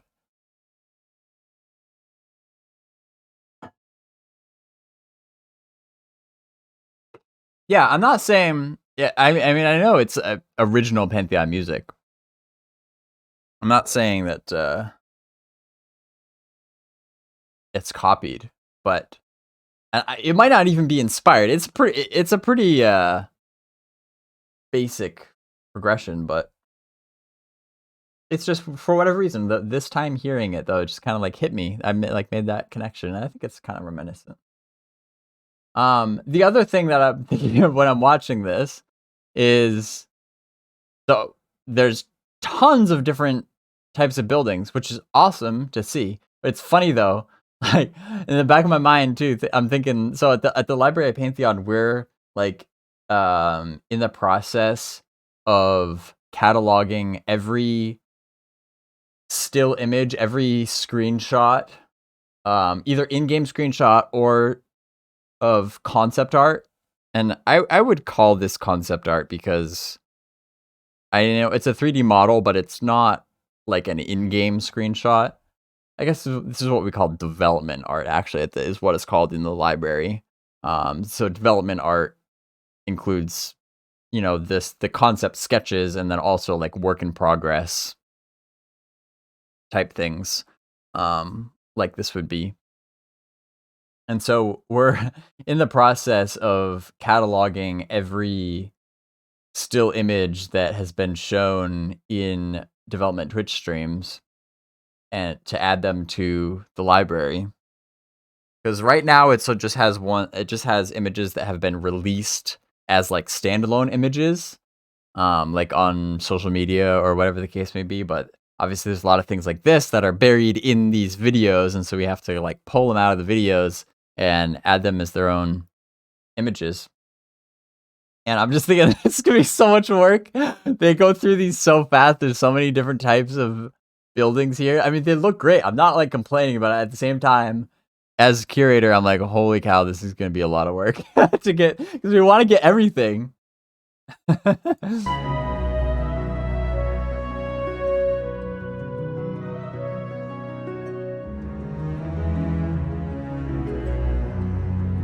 This is gameplay footage if any of you have that on your card.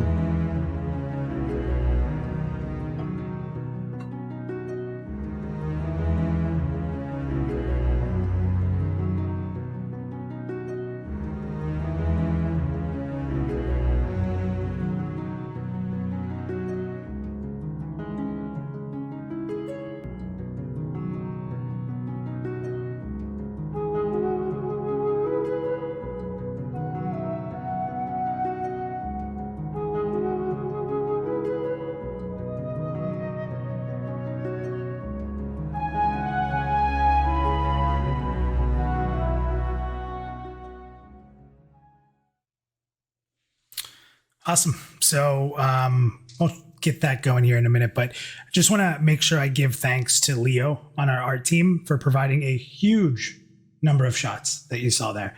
I was like, Leo, we would love to see some of these building shots that haven't been in yet, if you can. And as chat said, is if anyone was looking at those and thought they were concept art, those are 3D models, as you could tell by kind of cycling around the shots, like they're ready to be placed. So in that last part, you showed us saw some of them placed. And for those that haven't been in VIP testing or haven't seen recent streams, or maybe you saw a little bit of that from the town of Avelia itself has been built out quite a bit. So like a lot of these buildings are in game or are being placed as we speak in Thronefast and AVP. So a lot of these are going to be used across human dwelling or dominant areas for humans, as David sort of said leading in. The end shot. So that end shot, what's cool is, it was funny because he's like, I really don't want to take shots of the bridge building because it looks better once it's in game. And I said, well, I can get a picture of that in game. So I went, and that's why that end shot's there. So you can kind of see how much Avelia's been built out, but then to see that bridge building, which the first time I saw that in game, it was really cool. We have those moments just like when we show them to you where we have that, oh, this is cool, check this out. So pretty cool stuff there. So David, if you want to go and give some thoughts, I'll throw that on again for everybody. Questar says he said concept art, so he did. Now, if I really want to be snotty about the rules, the way DevStream Bingo works is if it's something in quotation marks, those are the things that we have to hear. And then if it's not in quotation marks, that's something that we have to see or something that happens. And so the idea with this is that that when they show concept art, then we would get that. And we did establish that these are 3D models. They're not really concept art, but it's kind of similar. I don't know. Since we're really stretched on squares, if you guys all want to agree that counts as concept art, and him saying the term concept art, I'm willing to bend the rules because, we're playing for so much money.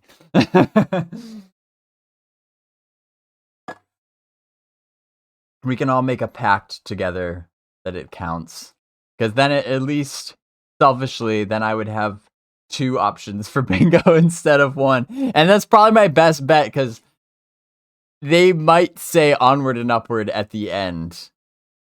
Minus has been known to use that at the end of a stream.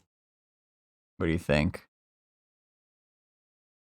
Then we can at least walk away here with a chance at bingo. Bolthar says sounds like a stretch to me. All right, that settles it. We're gonna be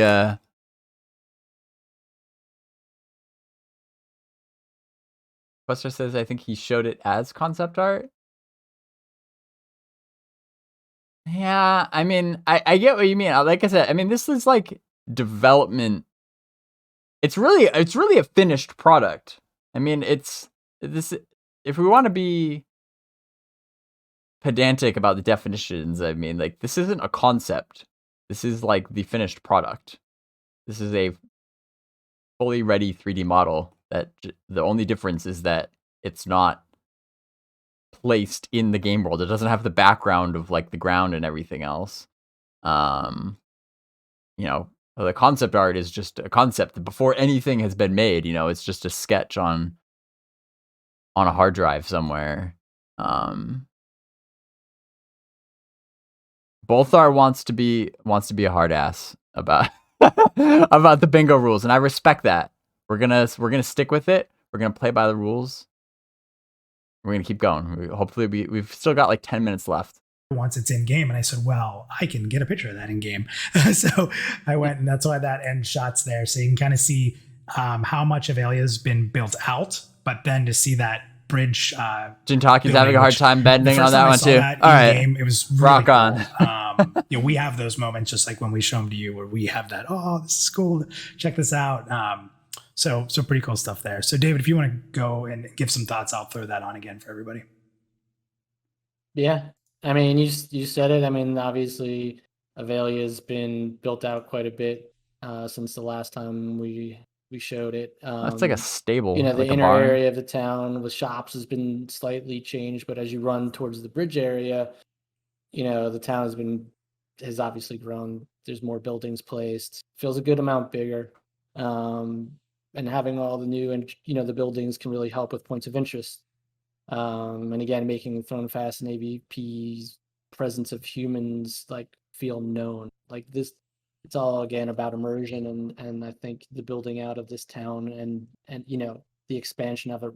It feels like a town now, not just a couple buildings sort of slapped together. Yeah. It's exciting because if it kind of presents a template of how we're going to be building out these different civilizations, and just think once we get through building these, moving on to the next civilization. And then, again, we've talked a lot about biomes recently, but think about how those biomes are going to transition. Or what if you have, a small halfling outpost that's in a Thronefastian area, right? So you'll notice it quickly because you're that building doesn't look like Thronefastian, or just seeing little tweaks or things that you see on buildings or flags and stuff like that. So it's really neat.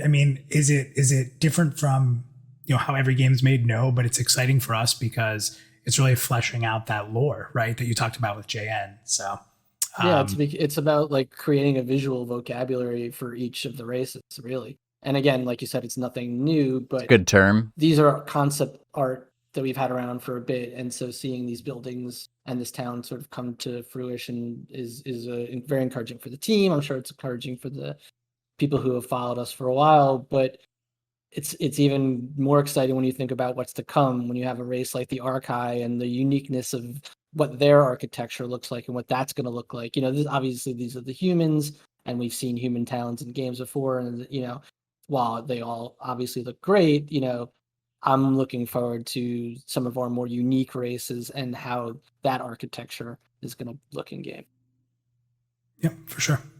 And obviously with anything that's art, especially seeing it this early on, just let everybody remember that there's stages of it. There's going to be tweaks, stuff like that. There'll be updates. Graphics won't. I love where we're heading with graphics, and I enjoy the look and feel, but it's just going to get better and better, tweaked as different things come online and different processes improve and stuff like that. So just keep in mind, anything you see, especially this early in these developer live streams, they are in development, and it's only going to get better from here. So Nimrel says no pub in keep buildings in there. How can you tell? I mean, I think I'm like trying to look back. Like some of these could have passed as like pubs. Like, how do you know that this isn't like a pub? Alex says, yeah, I would like a town square as well.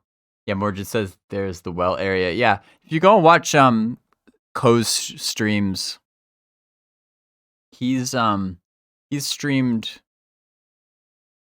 a bit more in this. Actually, this area, part of Avelia. I think that's the well, right? This kind of is like a town square. I mean, a town square is really just a collection of buildings. It all depends on how you arrange them, how you lay them out. Yeah, and this is really just like a village too. Like this isn't very big as far as like cities and towns go. This is just kind of like a little settlement outside of Thronefast. Thronefast itself is the main city of the humans. That's like a big, giant city where you get the big like town squares and all that sorts of more elaborate stuff. This is just kind of like a little village that's perched outside in the wilderness, a little bit away from Thronefast.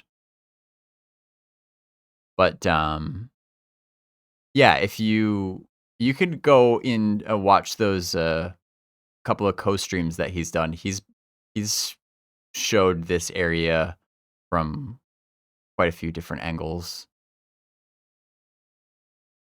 So I did want to say that's probably it for today's stream.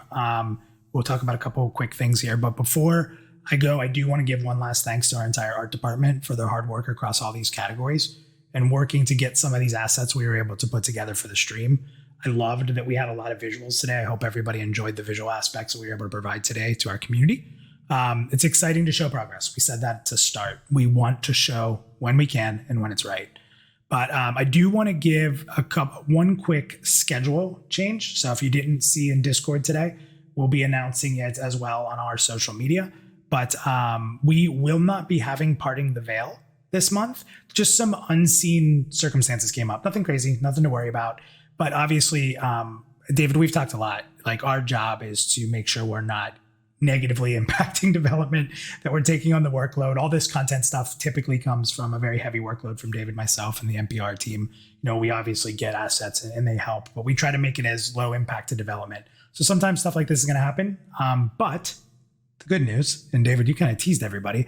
The good news is that in the spirit of Valentine's Day, we do want to show some love to the community. So we are going to release on special occasion. We're not going to do this all the time. But David, you do Bring Out Your Devs. It's a VIP exclusive podcast offering. We'll put it into a video form, just with a still picture, but we'll put it into a video so you can watch it on YouTube or download it on our podcast site. but we're actually going to kind of give out publicly the last one that you just did with Jay and Gerhardt.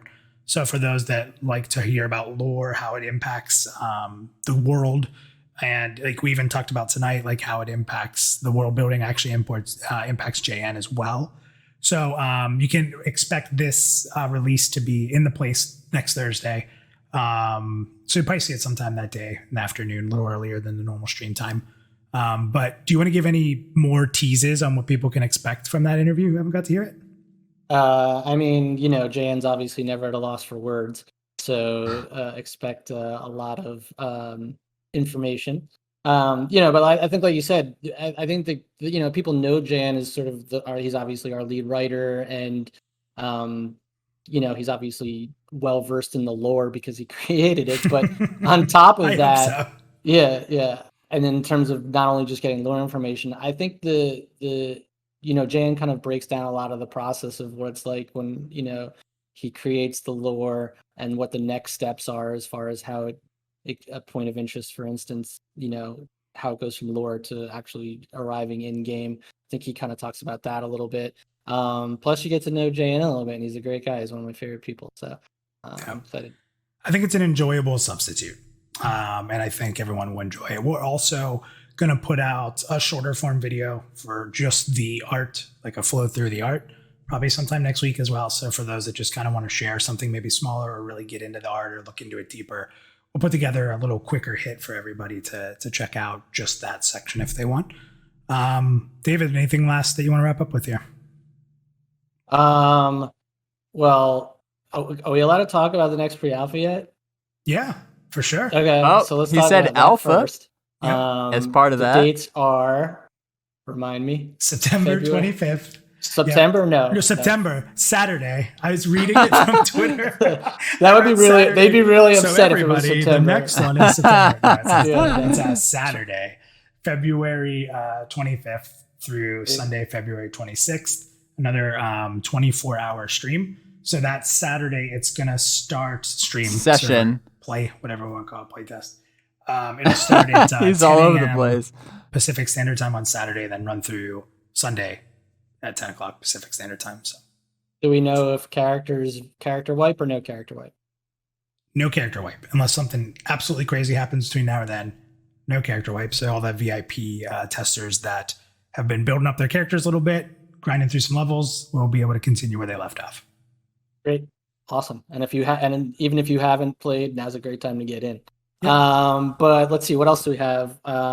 We have the newsletters coming up. We have another art feature with, you know, we were actually going to put on the stream, but it was so good we decided to make it a newsletter feature instead, right? We have Esther Shin discussing the creation of signature botanicals and her work on the details that go into biomes in regards to regional flora and things of that nature.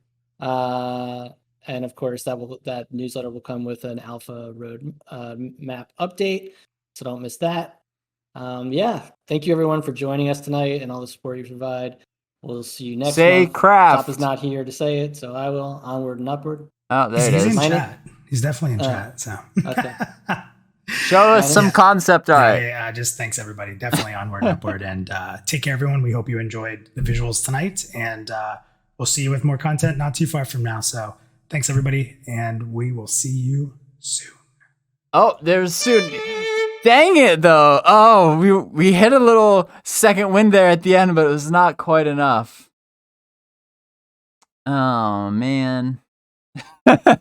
Well, we tried. So close, but so far. Jintaki was close. I know, if only I had craft, right?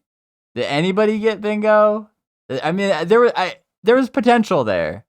Potential, but can't win them all. You needed vision.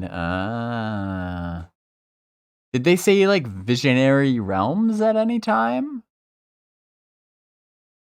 I don't think so. Oh, you know what? Aha, I just remembered. Do we have... Okay. This is semi-cheating, but I don't care. Those of you who don't know, this is a great way to... If you ever need to like... If you're looking for something very specific and like the library of Pantheon is maybe not finding you exactly what you're looking for, you know, it might get you close, but you don't know exactly where in a video somebody said something, go to this 3 little dots underneath the video player here. And some videos will not have this available, but it says show transcript. Pull up the transcript, and then you just do a Control F search for like any word that you want to see if it's. And this is a YouTube auto-generated transcript, so it's not 100% accurate. Like you can see, as far as spelling goes, you can see David Ronik Schlau is misspelled here because it doesn't know how he spells Ronik. You know, sometimes it's just phonetic, but in general, it's pretty good. So it's like network. No, did they say adventure? No, not in the transcript. Climate? No. Climb? No. Craft? No. I just want to make sure I didn't miss anything. Oh, I already tried that. How about robust? This feels so cheating, but I don't care. Passion? No. No. Did I already try climate? Unity? They said community. It's not really the same thing though. Identity? Iconic? Nope. I'm out of luck. Oh well. At least now I can rest assured that I didn't miss anything. This wasn't meant to be.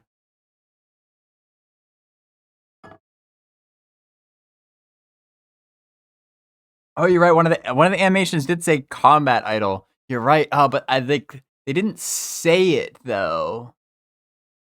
I feel like in the spirit of the game, we need to like hear them say it, you know?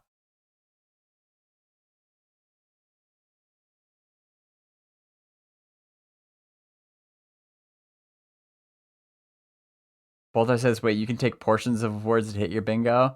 Not too sure about that. Yeah, no, I don't. That's not what I'm not advocating for that. Like, if they say community, like, I guess technically they said unity, but they didn't.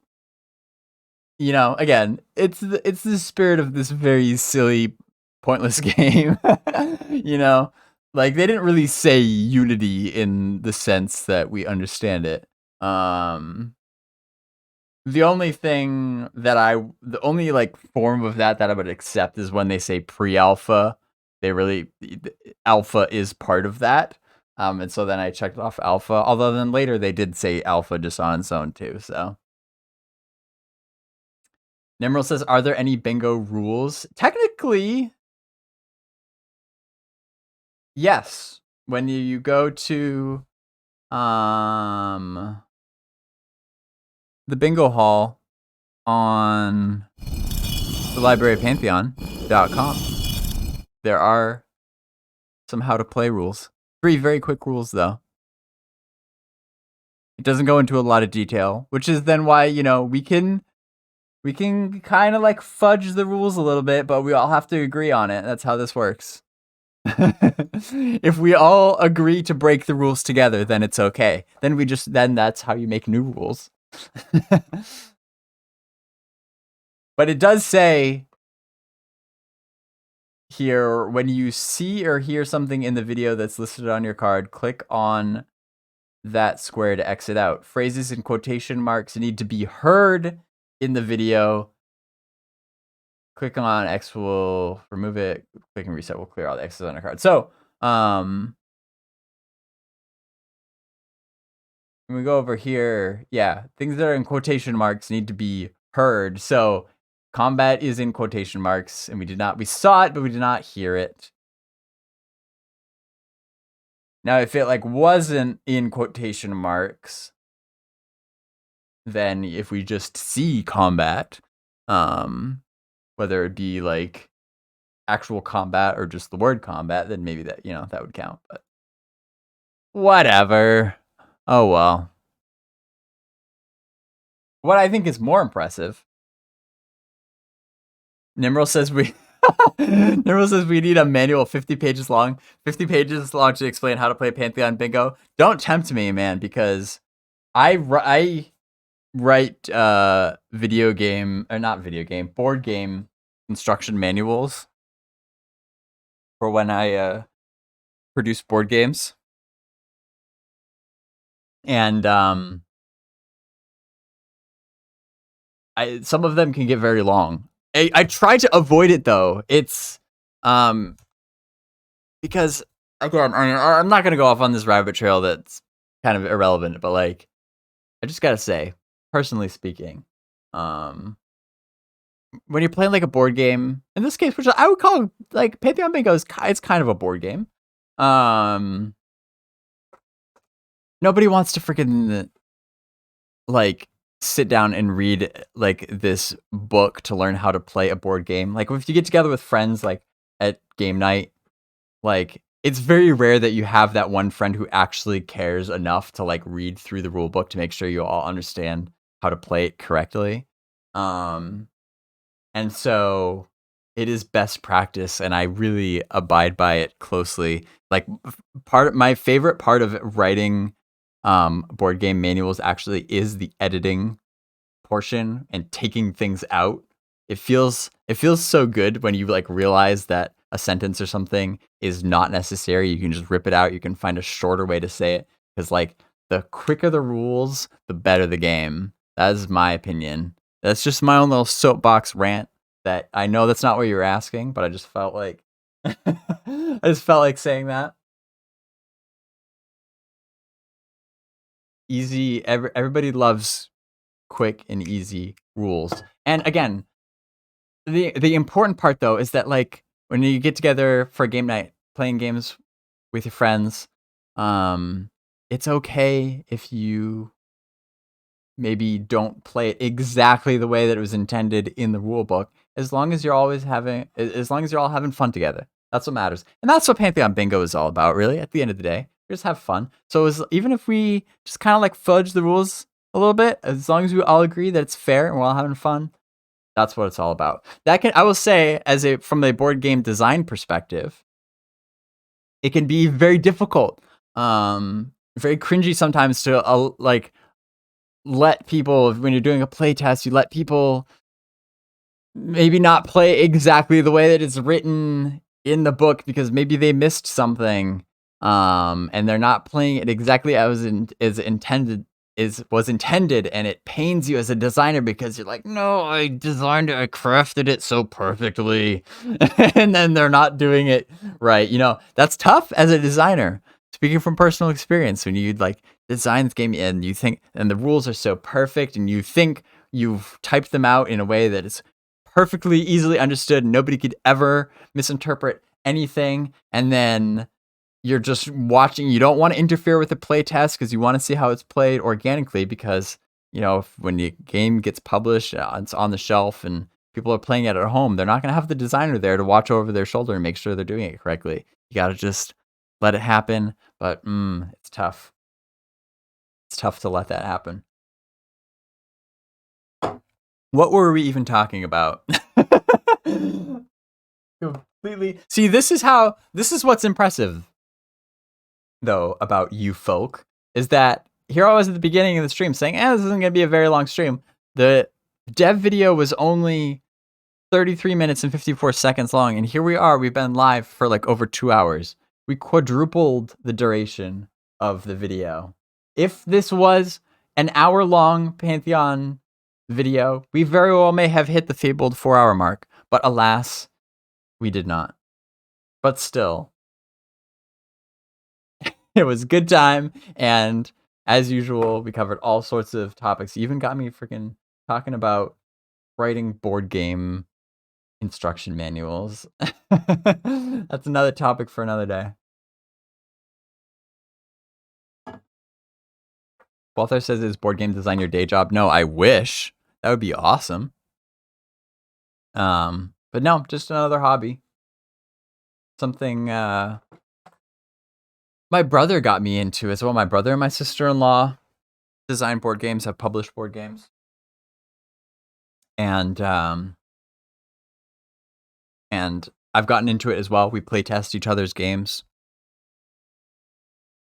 It is very fun. It's interesting, like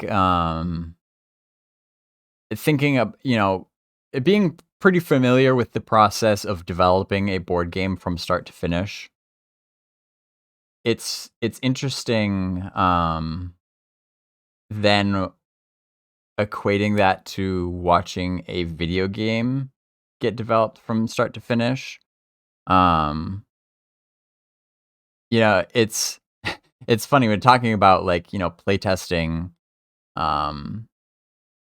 board games versus playtesting video games, and like the whole thing about writing instruction manuals and the need for them to be as clear and concise as possible. Like it is an art to writing board game rules, because when you have a video game, like the game itself is the rules and the game carries out those rules. And yes, of course you might have bugs.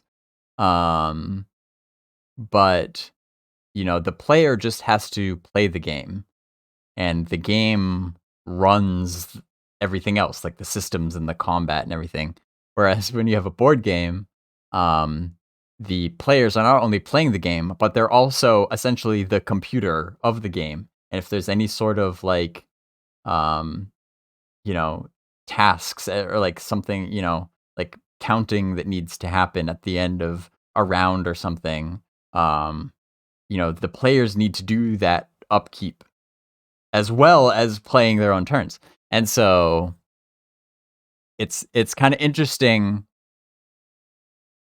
You got these two different types of games, and in a lot of ways, the development process, like there's some similarities. There's some like foundational values that do carry over, that I've seen very evidently from firsthand developing a game, a board game.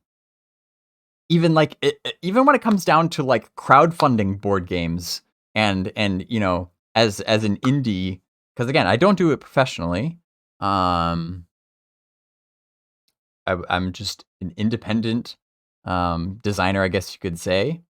But there's a lot of similarities when it comes to like, do you take this to Kickstarter? Do you try to pitch it to a publisher? There's a lot of similarities there compared to something like Pantheon, who's followed kind of like a similar route. And the amount of time that goes into having to do something from scratch like that, and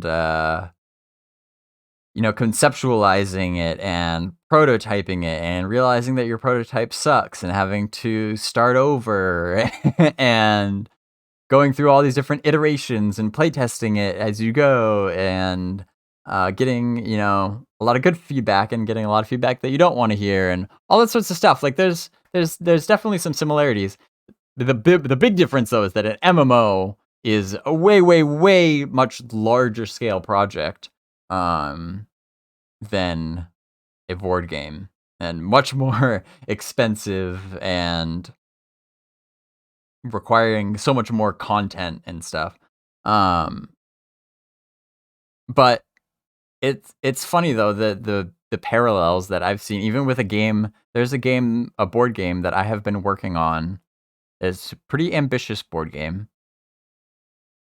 It's not like an RPG or anything like that, but a game that I have been working on since 2015, which is like, we're talking like 8 years now.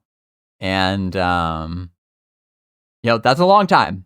It's a long time for a board game to be developed, and it's a long time for an MMO to be developed. And so it almost is kind of like, Pantheon was announced in 2014 as a Kickstarter campaign. Didn't really get rolling until 2015, when it started to get some traction through angel investments and stuff. But anyway, so it's like, I think that has kind of affected my perception as well of Pantheon's development process, is that like there's some similarities there. There's a lot of differences. There's a lot of big differences.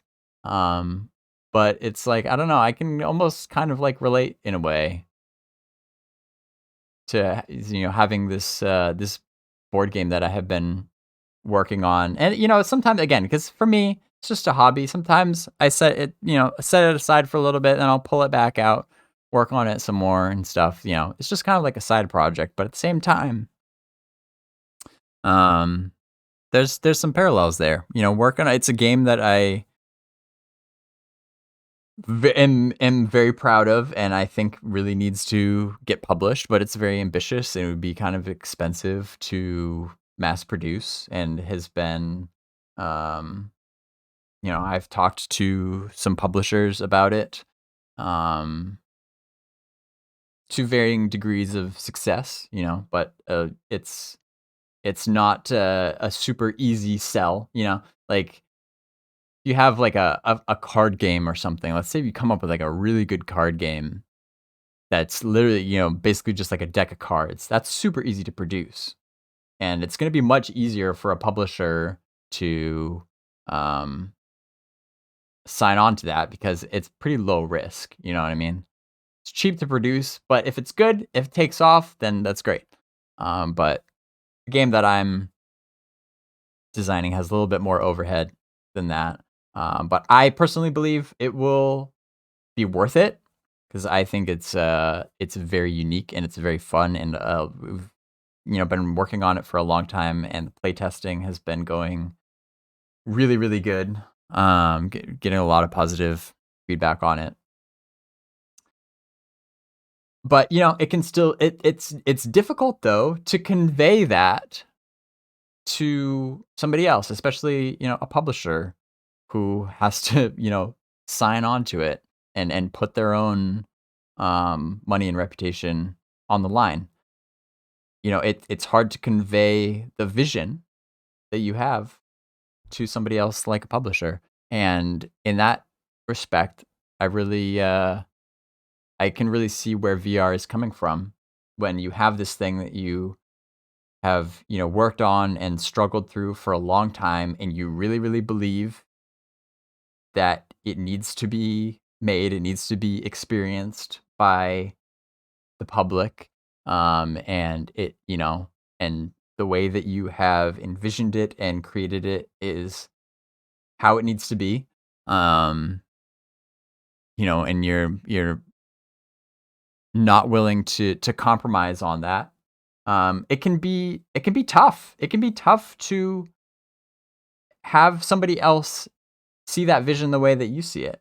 Like even just with my board game, in pitching it to publishers, a lot of them, they'll come back and be like, hey, yeah, this is cool, but we would like to make these various different changes, whether it be like a thematic change, like to the context of like the story, the backstory of the game, or changing different like mechanics or something, because if they're coming at it from a publisher, they're maybe trying to hit certain markets or whatever. Maybe they want to make it like a zombie survival game or whatever, because that's like just what's really popular right now.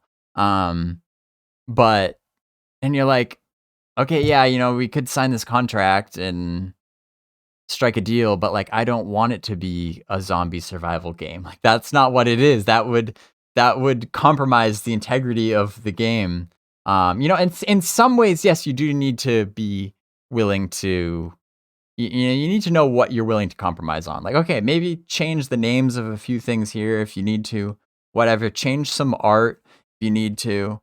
But like the identity of the game, you need to know what you're not willing to compromise on as well. If it's fundamentally important to the type of experience that the game offers. I totally get that.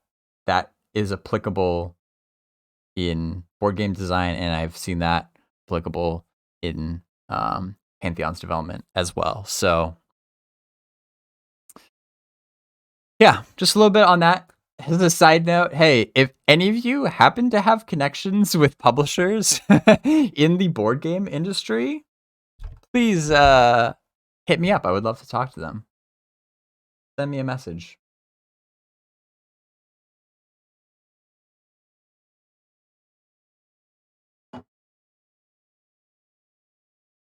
Bolthar said, sounds like you have a lot of irons in the fire. I do. Yeah, I do. Do you mind sharing your profession? I'm in the security industry. That's all I ever really say about it. But yeah, I do. I have a lot. I have a lot of interests. You know, I don't talk about them a whole lot because, again, you know, normally we're just talking about Pantheon. So a lot of people only see that side of me. You know, they think that, like, you know, I'm just the Pantheon guy, and I spend all my time living and breathing Pantheon. Which some days that's true, but like I said, I think I said at the beginning of this video, past like few weeks or so, it's not been true at all. I've had a lot of other stuff going on, particularly in my profession that pays the bills. You know, this is just a side hobby. It's a side hobby, just like board game design is a side hobby, or, you know, playing VR games with my family is a side hobby, you know?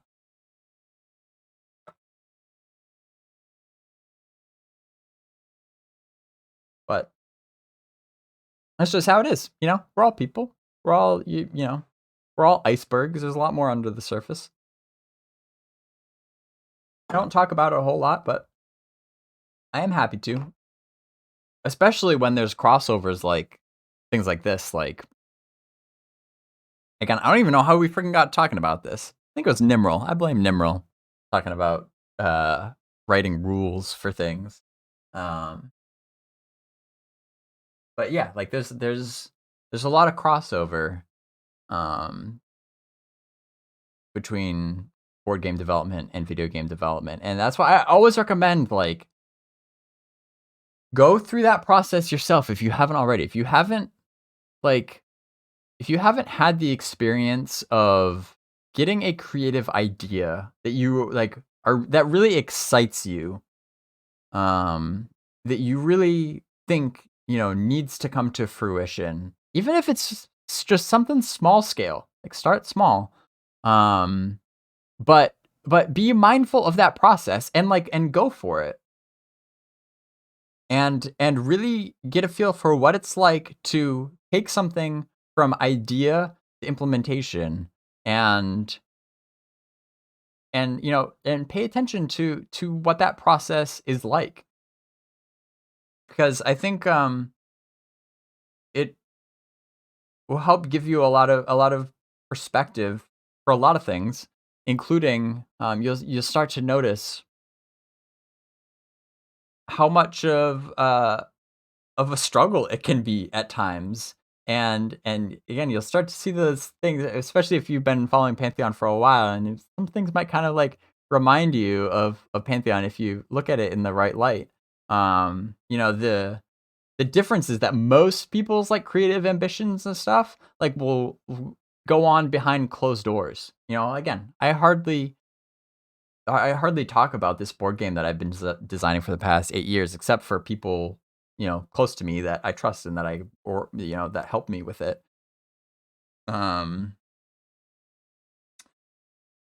know, most creative projects go on behind closed doors, and, you know, but there's still a lot of struggle involved in it, and a lot of time and trial and error and that's involved in it. But you keep plugging away at it because you just have this idea in your mind that you can't get out of your head, that you keep wanting to get it out of your head and into reality. And, you know, that's essentially what VR is doing with Pantheon. The main difference is that they're doing it on a very public stage. And it's all out in the open, and they're bringing along a lot of people with them to watch it as they work through that. You know, kind of going through that process, starting from nothing, you know, starting from scratch, and finding their way in that. And you know, that's pretty unique, because then you've got all these people watching who maybe really have never done anything creative in their life and don't even know what it's like, let alone MMO development, let alone crowdfunded MMO development. Like, even if you've never taken like a creative project, if you've never like undertaken something like that, then this will just seem completely foreign, you know? So I definitely recommend, like, if you've got an idea for something that you want to make, you think should be made, like, carve out the time for yourself to do that, even if it's just something little. But pay attention to that process and what it's like. And maybe it is like a card game or something. And you start to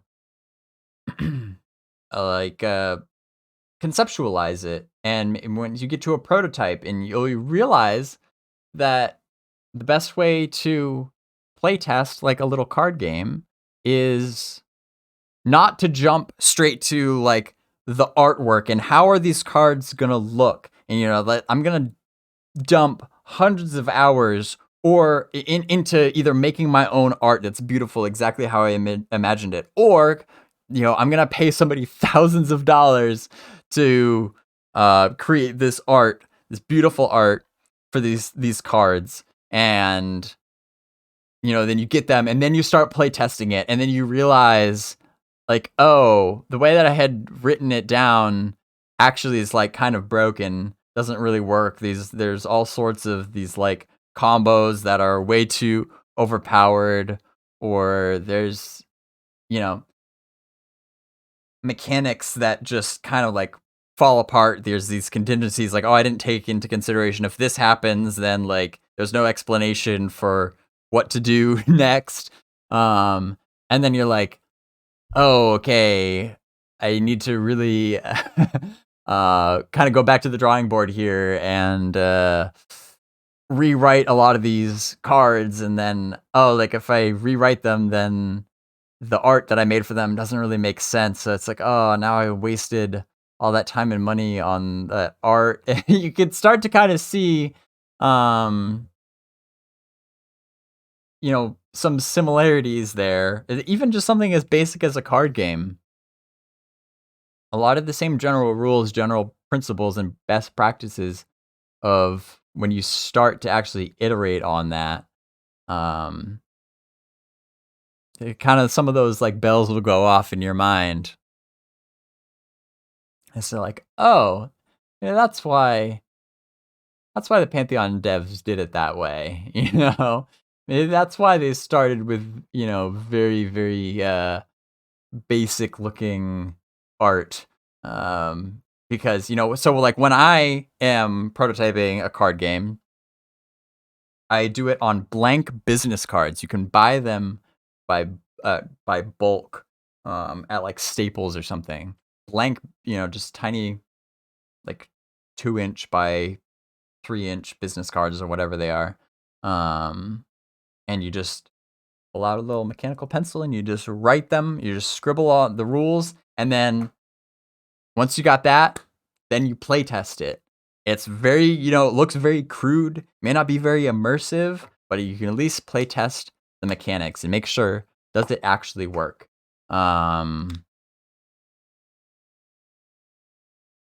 That's the best place to start, because then if you realize it doesn't work, you didn't lose a whole lot.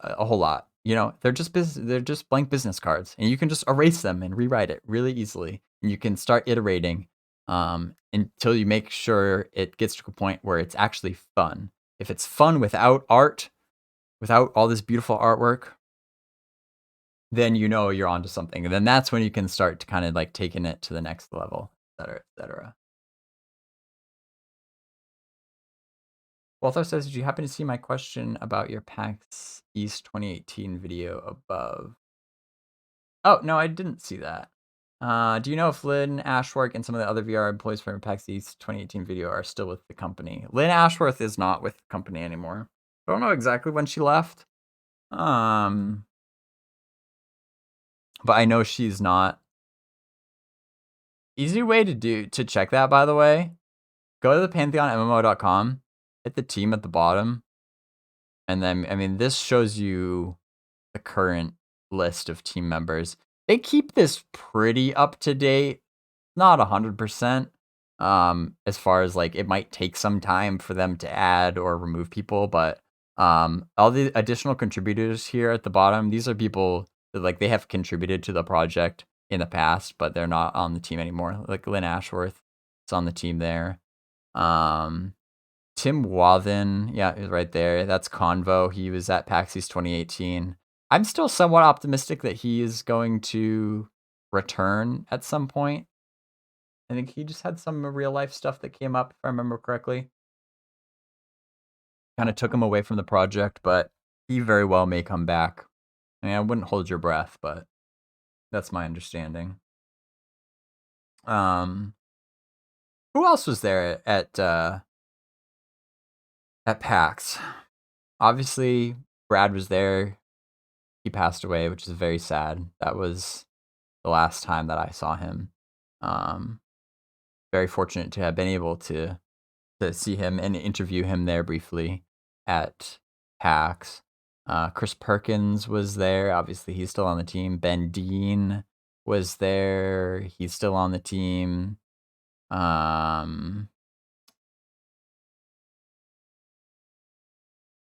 Alicia was there.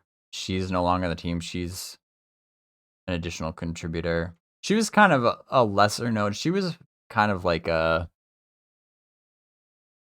associate of Ben's, like on she was like a communications or like marketing type of like advisory position.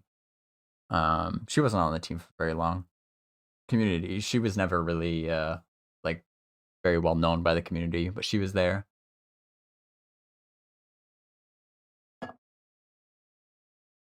Was Zippy Z there? I think he was. Todd Curtis? Yeah, he's not on the team anymore. He was a programmer. I think he was there at PAX East. To who else? I'm trying to remember if Chris Rowan was there. If he made it to PAX. I don't think he did. I don't remember.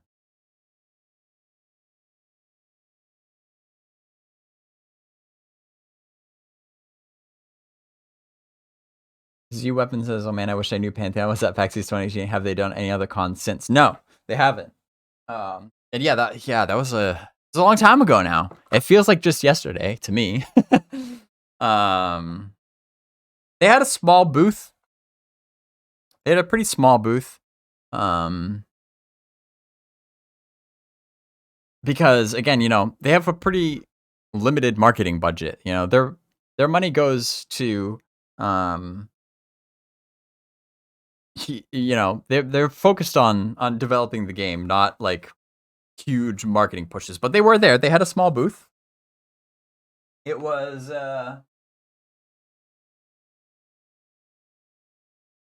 booth 24096. They had this full page ad. Axis 2018. This is like the book that you get when you first get there. And I haven't looked through this in a long time. But yeah, there wasn't a whole lot of hoopla about it. I mean, they notified the community that they were going to be there ahead of time. That's how I knew. Fortunately, Boston isn't a super long drive for me. But they had this full page ad in the middle of the booklet that told people they could come and people could sign up to get a 15-minute play session with either Brad or Joppa.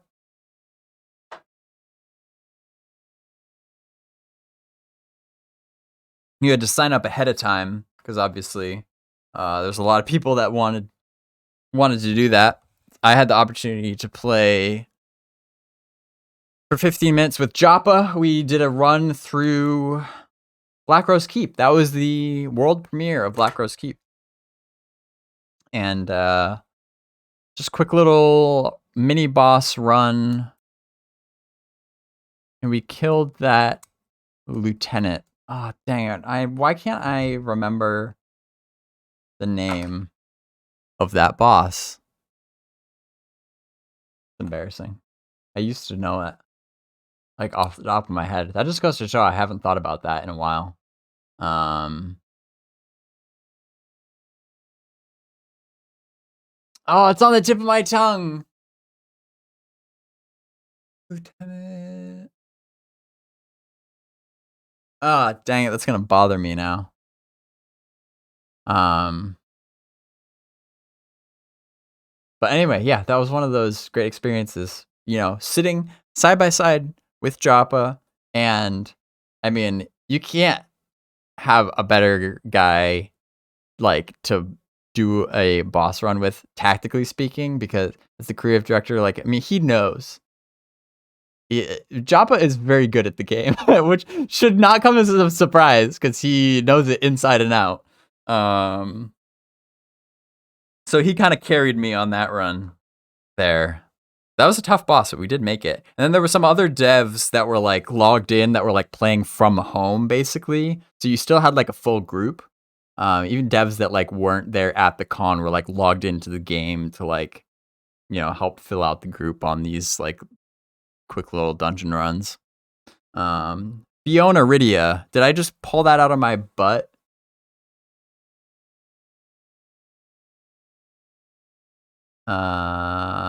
Fiona. Yes. Thank God. Yeah. Fiona Rydia is the little mini boss there. Black Rose Keep that we killed.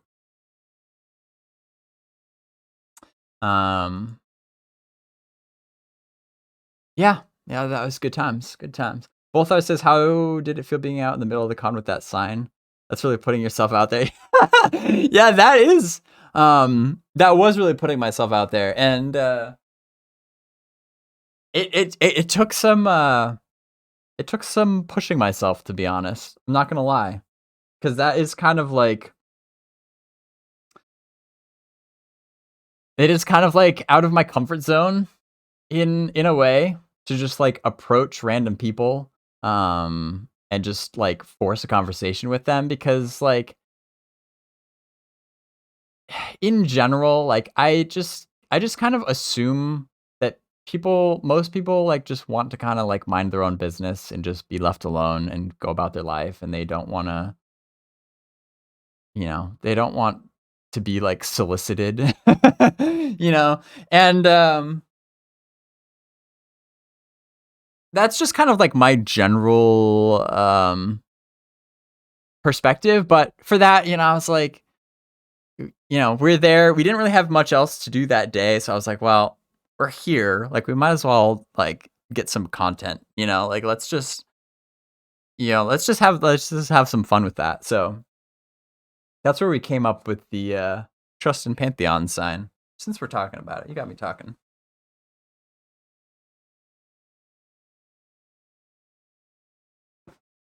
This is my editor. I think it was my editor had the idea for this like bit. It was really it was very tongue in cheek. I want to clear this up. Can't clear this up. This is the Trust in Pantheon sign. This was made as a joke, not as a serious statement about anything. The idea was that like I'm gonna go around the convention floor just like holding this sign like I'm some sort of like wacko doomsday prophet going around talking about how people need to like place their faith in Pantheon, basically. And again, I mean, this is just for the lulz on YouTube, as it, like, the idea is like, you know, that, and it was more true. I will say this is more true. You got to think, this is back in 2018. This was like before New World, before all these other MMOs that like these more recent MMOs like Blue Protocol or what are they? I can't even think of them all off the top of my head because there's been a lot in like the past 3 or 4 years. More MMOs that have come onto the scene, like these more bigger titles, like New World made by Amazon, and back in 2018, there was not a whole lot of prospects like that. You pretty much had Pantheon and Ashes of Creation, and Ashes of Creation was there at PAX East 2018. And talk about putting a lot of their money into marketing. They had a huge booth that overshadowed Pantheon's by a lot. But did that really pay off for them? That's debatable. That's another conversation for another day. But I don't even want to know how much money they spent on this hugely elaborate booth, which definitely got a lot of people's attention. There's no doubt about that. But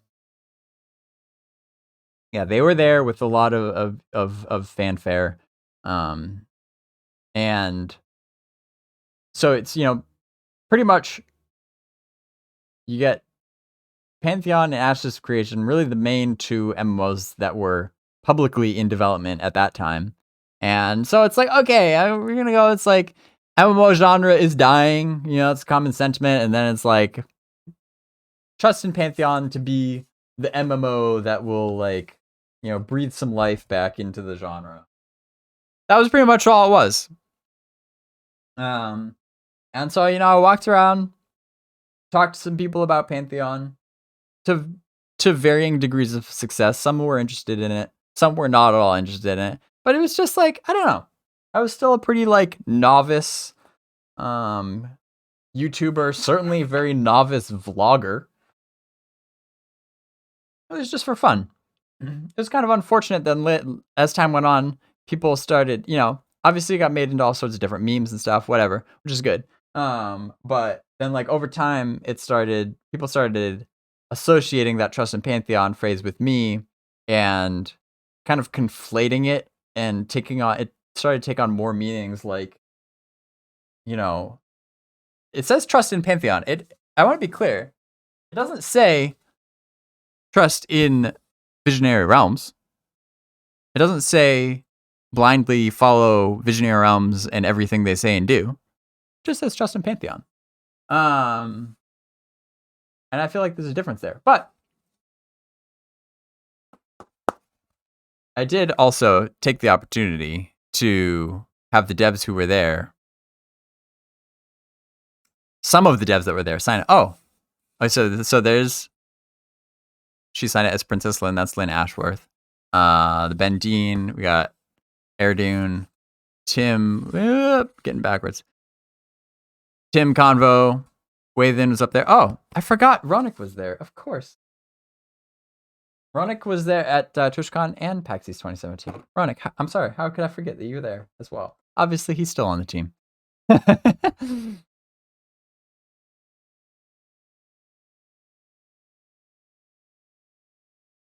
And so I missed Chris Perkins. I missed Joppa. He left a day early because that was like the only flight that he could get back home. He had to leave like a little bit early than everybody else, which is unfortunate. I know he didn't want to leave, but I wish I had thought this was like such an afterthought having them like sign it. Which I'm glad I did, because again, like how many opportunities are you gonna have to do that, especially having Brad's signature on there. But I didn't think of it till it was too late, till Chris had already left, so I did not get his signature. But if they ever do another convention and Chris is there, I'm gonna be bringing it back and get more of those signatures. But so no, they haven't done any since then. Because then obviously, as you know, if you know Pantheon's development, when it went into 2019, they started Project Fairthale and undertook that. and which was very focused on just pushing to get a vertical slice of the game done. And obviously there were some complications of that required the refactor. And so pretty much since then, they have been so like heads down at just getting the game functional and getting a game into position where it can facilitate full scale alpha testing and, move forward to release. So because really all the time since then has been spent on all of this like core foundational stuff, like under the hood stuff, that doesn't really leave a whole lot of room to do these big like marketing pushes like at conventions and stuff. Because like if you're going to spend the time, conventions are expensive. You're going to spend the time to even just get a small booth at a convention floor and obviously open it up to have like people play it with their own two hands and things like that. The game needs to be ready for that, and it needs to speak for itself. The past couple years in particular have been all about getting Pantheon to speak for itself so that, anybody can sit down and really get a good feel for what Pantheon is and what it has to offer. So I'm cautiously optimistic that they are kind of like starting to crest over a hill where they can start doing more things like that. Obviously alpha is going to be a huge marketing opportunity, a big push for publicity, getting eyes on the game, getting people interested in the game, because that's going to be their best opportunity to, tying this back in, convince an investor that this is a worthwhile investment, or a publisher, more likely, that this is a viable product. And utilizing conventions can be a really good way to do that.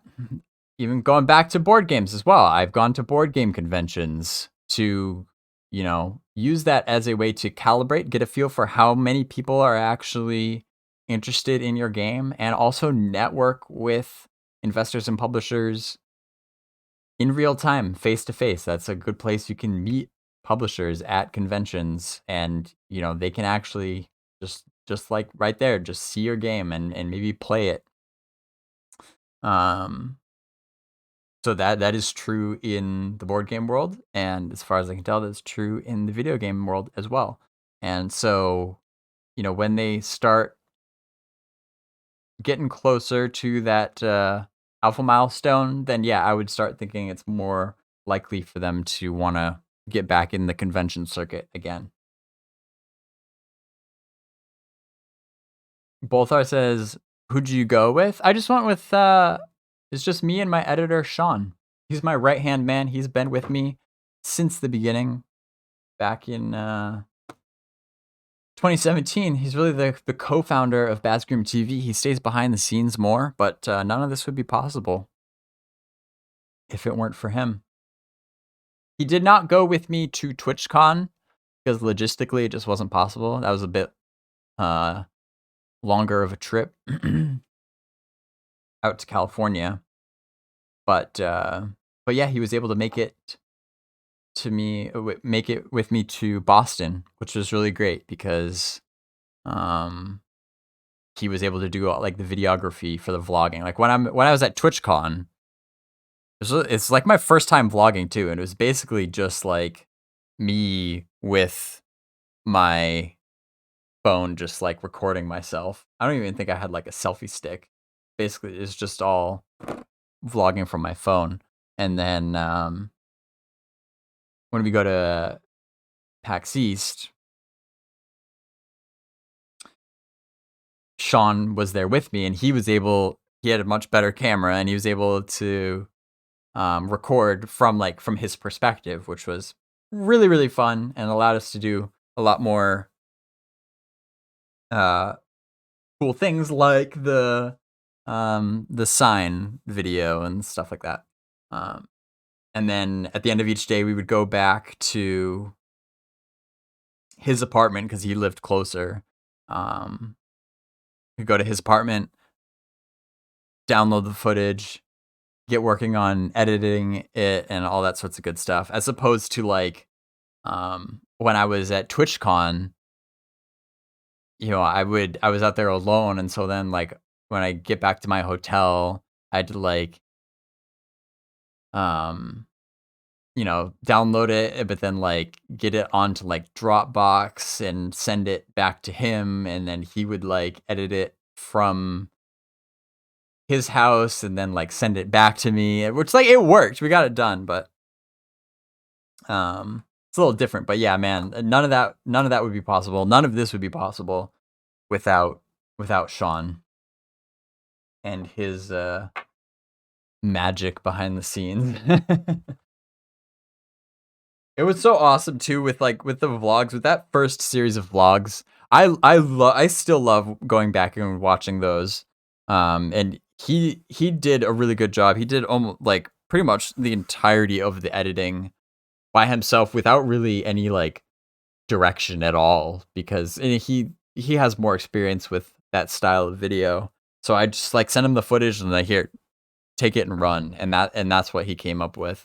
And obviously we both learned bit since then, but I think as like for like kind of like an introductory series for the channel, I'm still happy with how that came out.